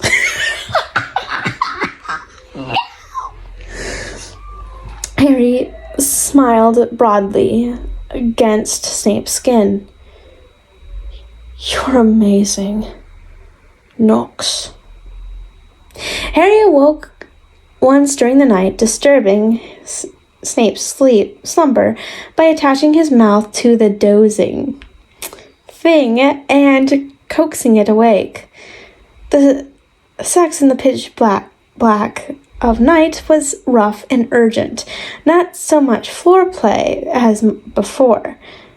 Snape kneeling behind Harry in bed, taking him with swift, strong strokes. The different position changed the sensations again. Harry getting almost as much enjoyment from the scolding and spanking of Snape's hips, repeatedly hitting his bum as he did from the fucking itself. Quickly spent, they again curled up to one another and fell almost immediately back to sleep. Potter, Potter, wake up. Harry was shaken roughly. Wake up, Potter, or I shall spell you awake for the next 30 hours. Harry's eyes shot open. What time is it? Time you were gathering yourself together and getting out of here before Lupin wakes up. Harry sat up, put his glasses on. A crack between the heavy curtains showed sunlight. Damn it, he pouted slightly. We slept too long, he said. I was hoping we'd wake up earlier, so that we could, have more time together. Oh my gosh. You an addict, my dude? What the? Too late for that. I'm afraid. But I wanted... Harry stopped and looked at the severe man beside him. Even in only minimal daylight, the complexion was sallow and almost sickly. The hair was lank. The quick black eyes watched him as Harry made a mental inventory of the hooked nose. The cruel mouth with its crooked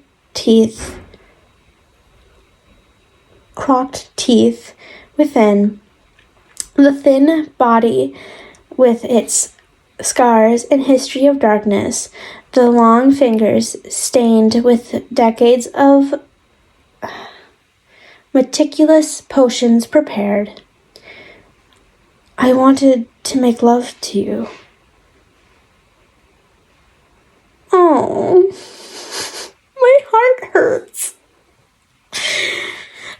that's sad. I just wanted to make love to you. Oh, it stabbed me. Oh my gosh. It didn't just stab me in the heart, the stomach, it stabbed me in the uterus. Gosh. Ow. Oh, okay. Anyways, going on. Something told Harry that wasn't what the potion master had expected him to say at that moment. Well, two delicate fingers pulled at a thread on the blanket. Your plans have been thwarted. Black hair draped over the face, blocking Harry's view of all but the protruding beak. Harry sighed quietly, then suddenly brightened. But you've got today off, Dumbledore says. So we should be able to find some time today, surely. He reached up and hooked a finger against the black, dark hair, pulling it back so he could see Snape's eyes dart toward him. Remus will probably have something he has to do today. I'm sure we should be able to grab a bit of time at some point. I was planning on using the unexpected time off to get some more much-needed research done back at Hogwarts. Mr. Potter, can I come with you? I'd hardly get any research done with you trying to hump my leg with the entire time now, would I?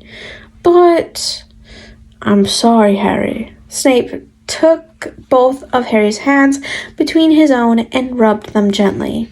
His velvety voice was low and distinctly sensual. As much as I, too, might enjoy having you try out some of your newly acquired knowledge upon me, I'm afraid the risk of doing so now would be too great for the both of us. Harry thought quickly, desperate for something to cling on to. What about tonight? I could flew directly into your quarters in the dungeon. Or would you tell Lupin you were going? Well, I could wait until he's gone to bed, then I could. What if he were to discover you gone? What then? The entire order would be dragged out of their beds to search the planet for you. Use your brain, Potter. You are our most important weapon in this war. You cannot go gallivanting around behind your proctor's back, sneaking off after lights out like some Gryffindor rule breaker.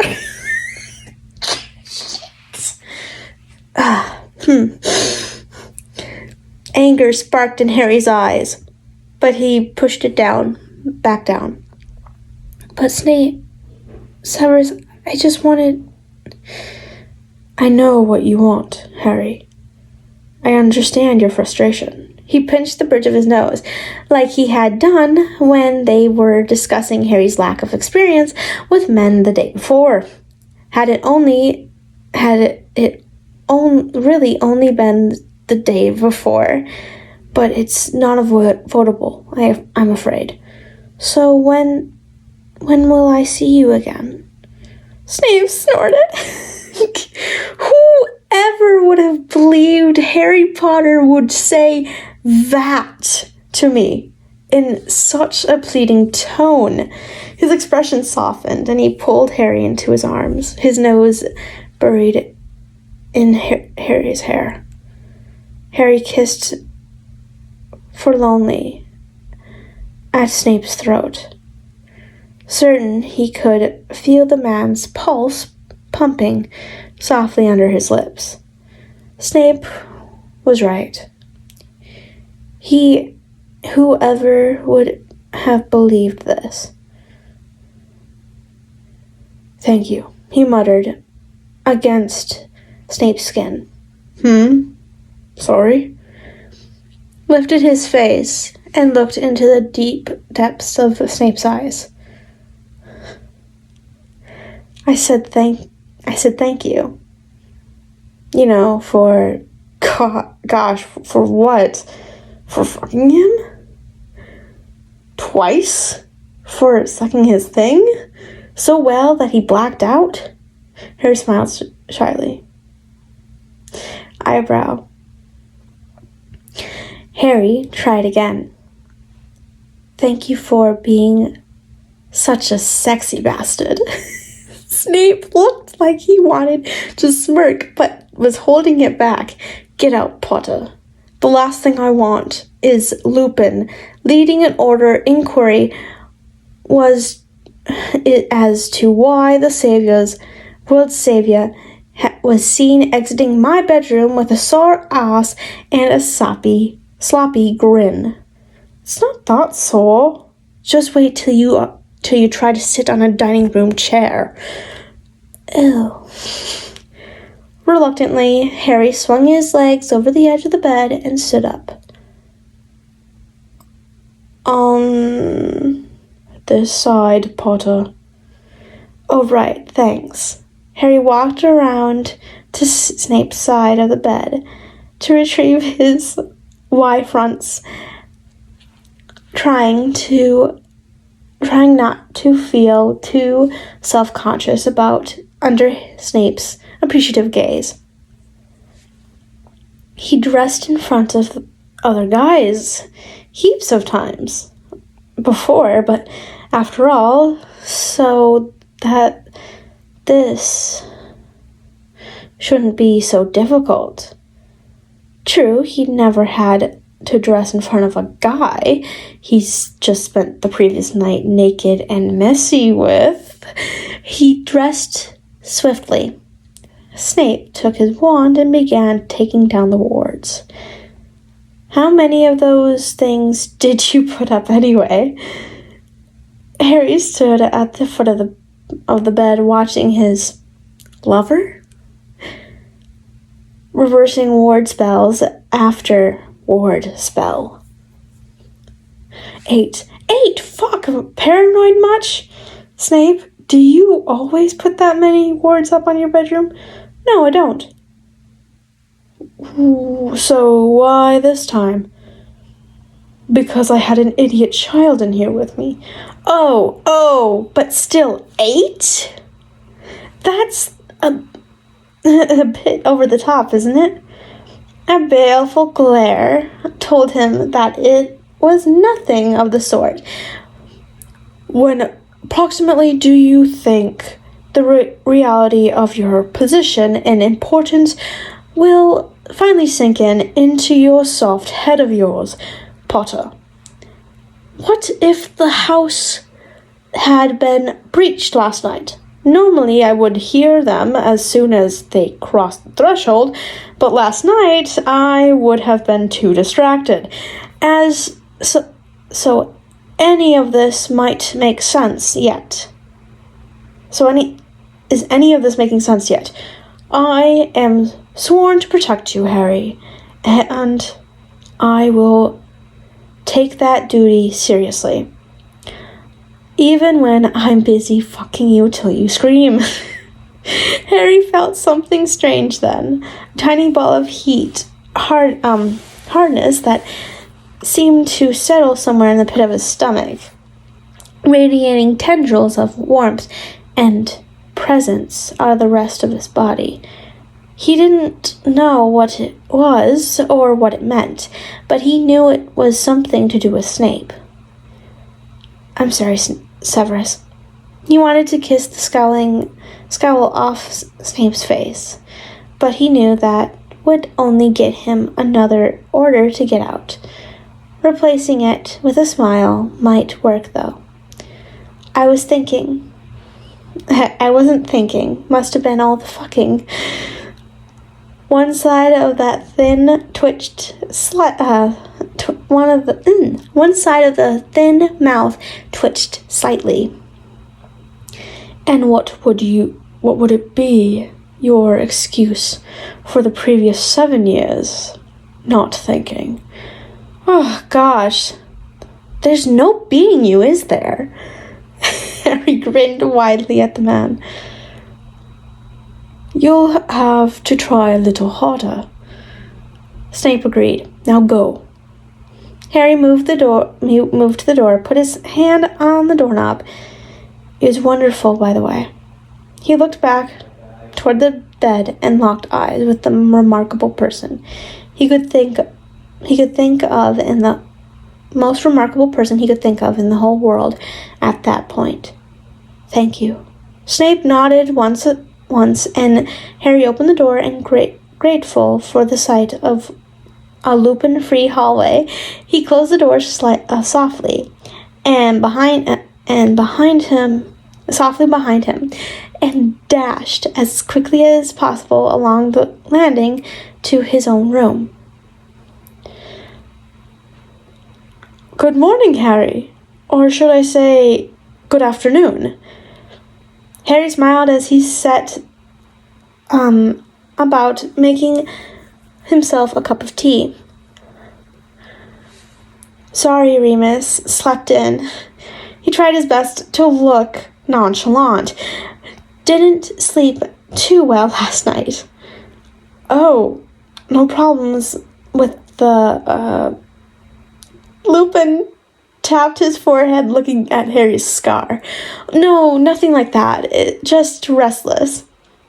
Lupin nodded and continued to read the copy of the Daily Prophet that was spread up before him in the kitchen. Is Snape still about? Harry plunked his tea onto the table and slid into the chair. Fuck. Snape hadn't been joking about the hoss when he hit his wince with a sip of tea, of his too hot tea. No, he was gone before I got up this morning. Not one to laze around on a day off, our Severus.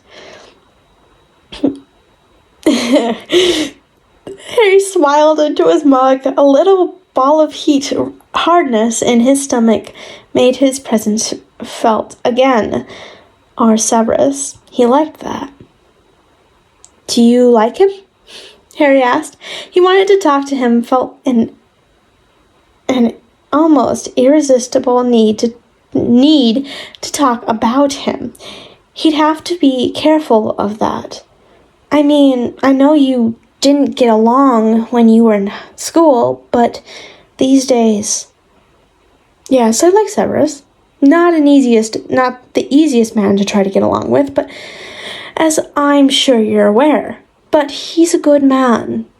Harry, I hope you can come to see that in time. Oh, wait, you don't think he does?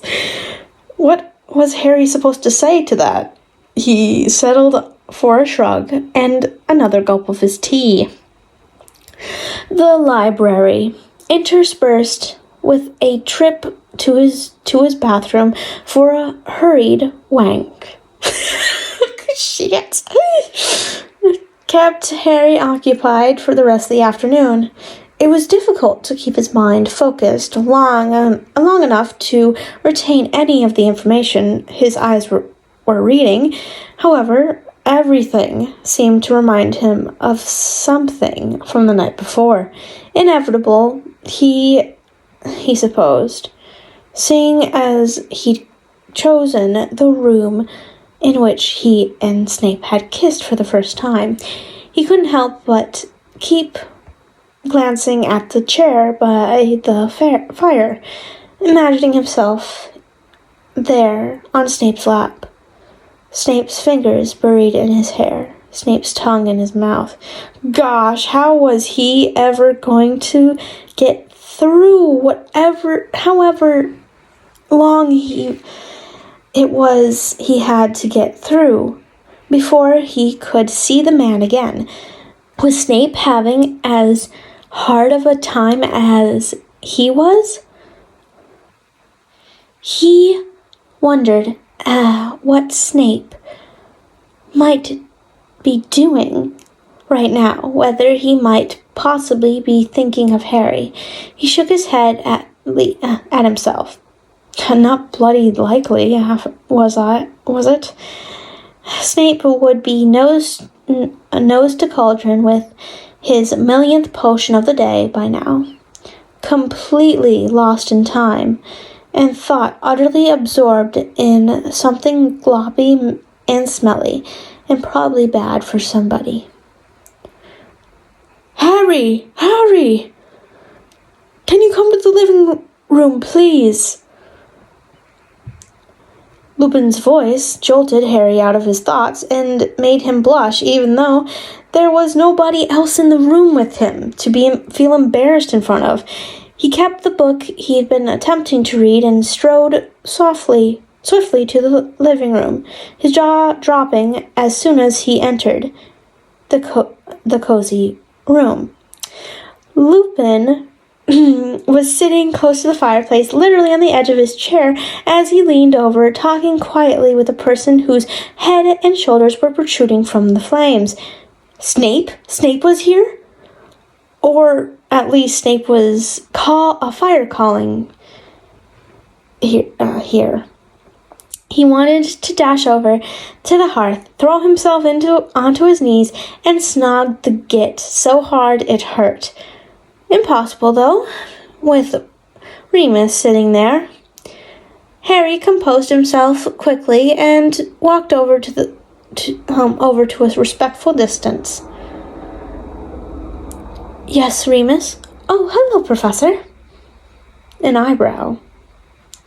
Every time I say eyebrow, it's literally its own paragraph. So it's like literally him raising an eyebrow in response. Oh, Harry, said Lupin.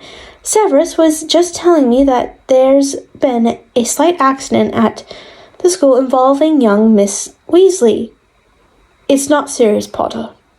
No, but she is in the infirmary, and all her brothers are indisposed at the moment. Aren't they, Severus? How about we go and cheer her up for the visit, Harry?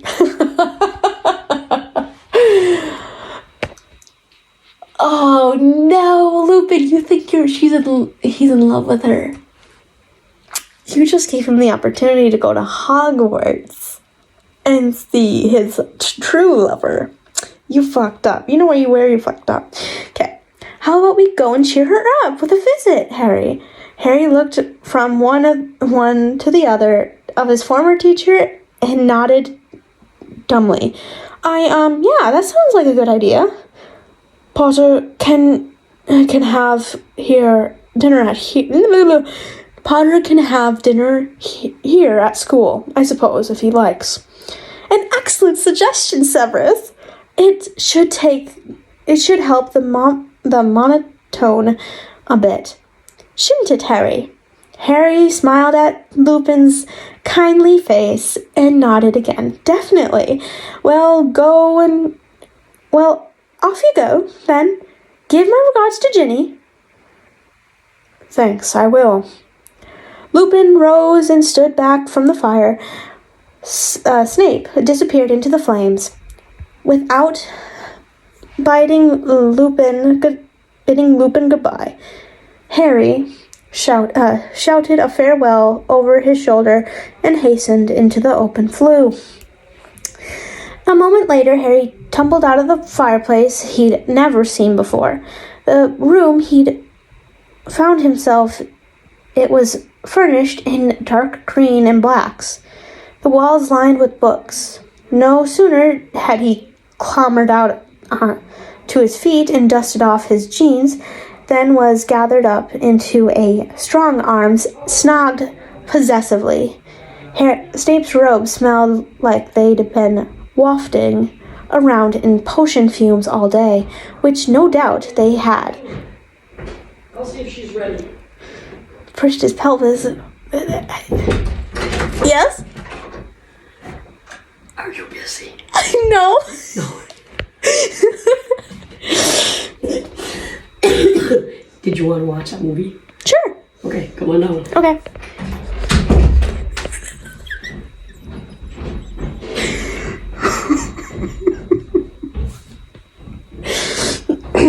let's go on.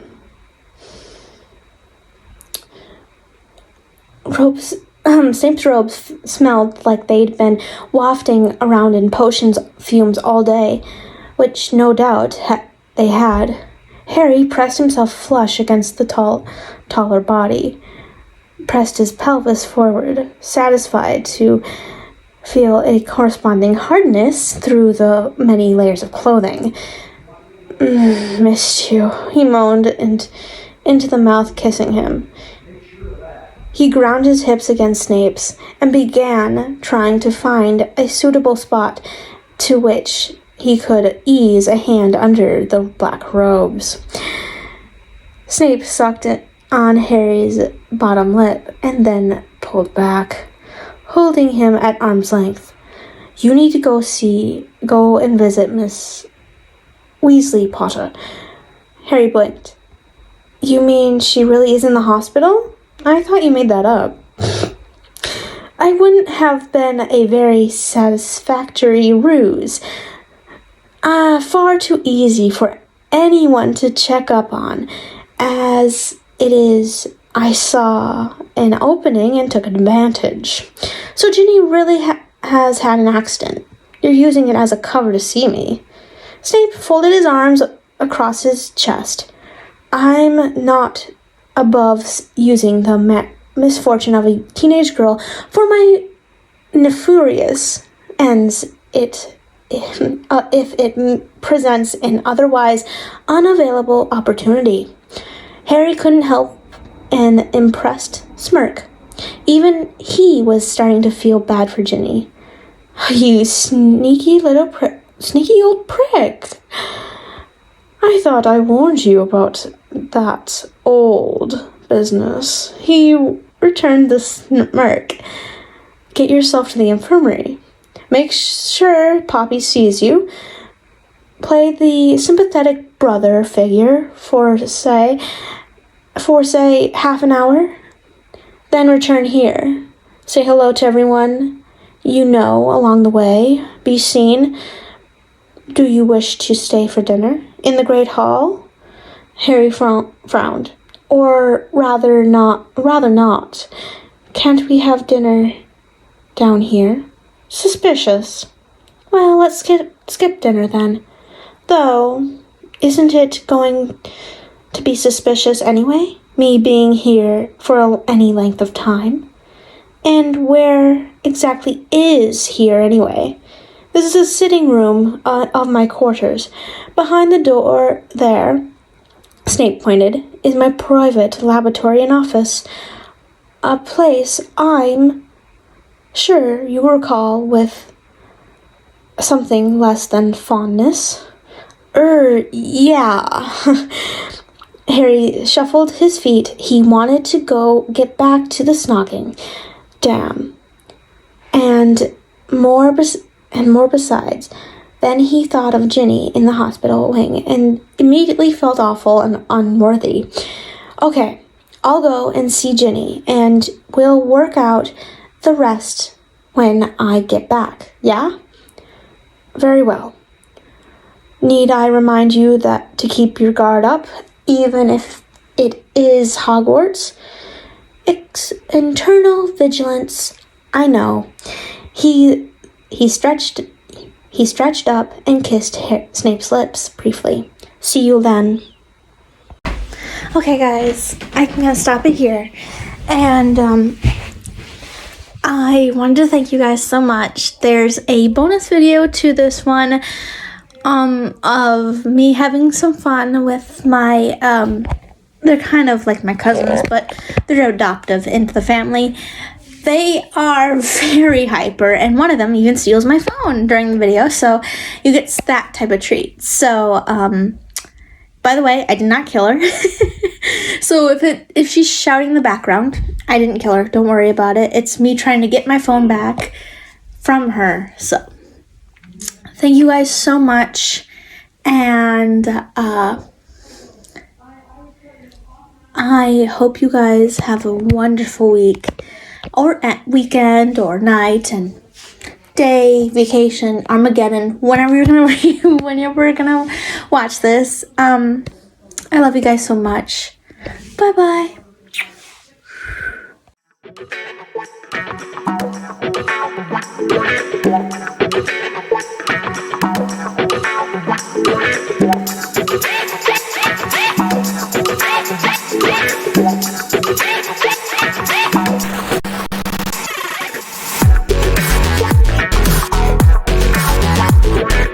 Inside it instantly, then poured some of it into his cup. Setting the kettle down again, he busied himself with jiggling the small bag of tea up and down in his mug, still trailing bags of potpourri through our beverages. Are we? Bitch! What? Oh. Okay. They don't use double. They don't use the proper marks. Okay. Got it. And I'm still recording. I'm such a doofus. Moron. Sorry. That's my first outtake. If you hear anything in the background, it is my grandma's dog, and he wants a bite of my bread. And here you go.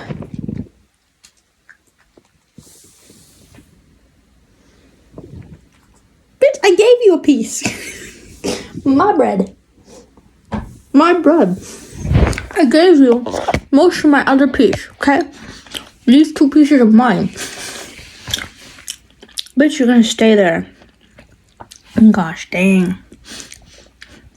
I took a break. Literally. I know this is an outtake, but we all know what the amber fluid is, don't we? That flask dough. I didn't know Snape drank, but I think we all knew it because of how he treated his students and how many times his students messed up. You know what I mean? Bread time. I'm also drinking tea while I'm reading this, so. Obliteration. I'm trying to say that. Obliteration. It doesn't look what it... I'm reading it, so... When I was reading it, I was like, what the hell is this? Anyways. Let me continue. Avuncular. What the fuck does that mean? Hold on. Avuncular.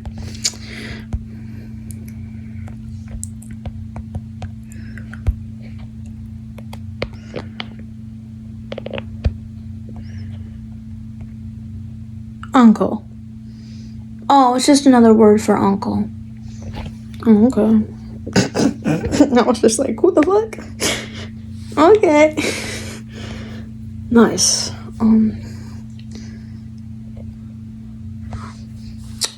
Okay. I was like defending him almost, even though he didn't have the vaguest idea what avuncular meant. Okay, first of all, let's see it. I am saying it right. Avuncular. So, that means just uncle. Interesting. Very interesting. That might have been this first chapter, but I love the outburst and I didn't break a character. Oh, I want more of this drama. It's like food to me, I guess. Damn. There's something wrong with me. I apologize. Reading an interesting text on potential uses of some of the less commonly utilized bodily excretions. Some of the suggestions regarding can I say this on YouTube? I'm leaving this in as a regular recording, but vaginal mucus. Fuck's sake. We don't know what that is either. I asked about it. No one knows. Okay. What? This is gonna be a blooper, but... Did he? Huh? Wait, please say that he's daydreaming, because this just went from one end of the spectrum to another end of the spectrum. What the fuck? Okay. Okay. Edit that out as an outtake. Future me. Future me, this is an outtake. Swiper, no swiping. Damn it. It said it was swiping. I'm sorry. Oh, okay. Anyways. Why do I sound like a seductive Snape? Like, it works, you know what I mean? Like, all of a sudden, I was just like, it won't hurt. I won't hurt you, Harry. I promise you that. We'll work on that aspect together. But we have other activities we can enjoy first. I'm just like, fucking smooth as hell. Why don't you have a girlfriend or a boyfriend, my dude? What took you so long to ask Harry? Oh wait, he wasn't 18. But then again, the age consent is like 16 or whatever. So, I mean, could have fucked him then. But then again, there wouldn't be a story, would there?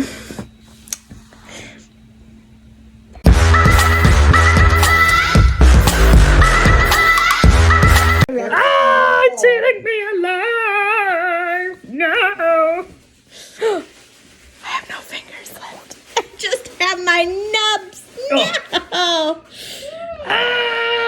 She's eating my fingers! That's my fingers.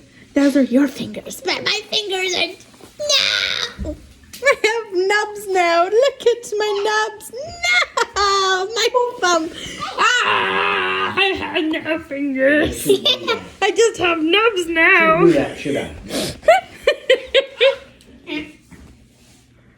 No! My finger! Come on, eat. Oh! Food time.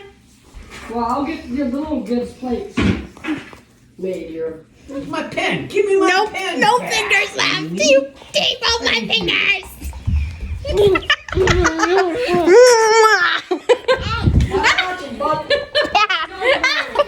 What?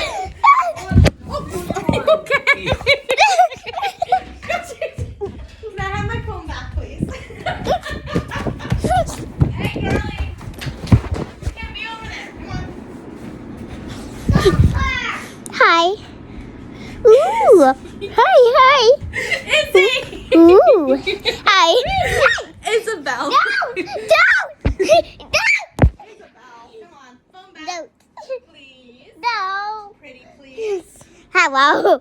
Sugar on top. Come on. Hello.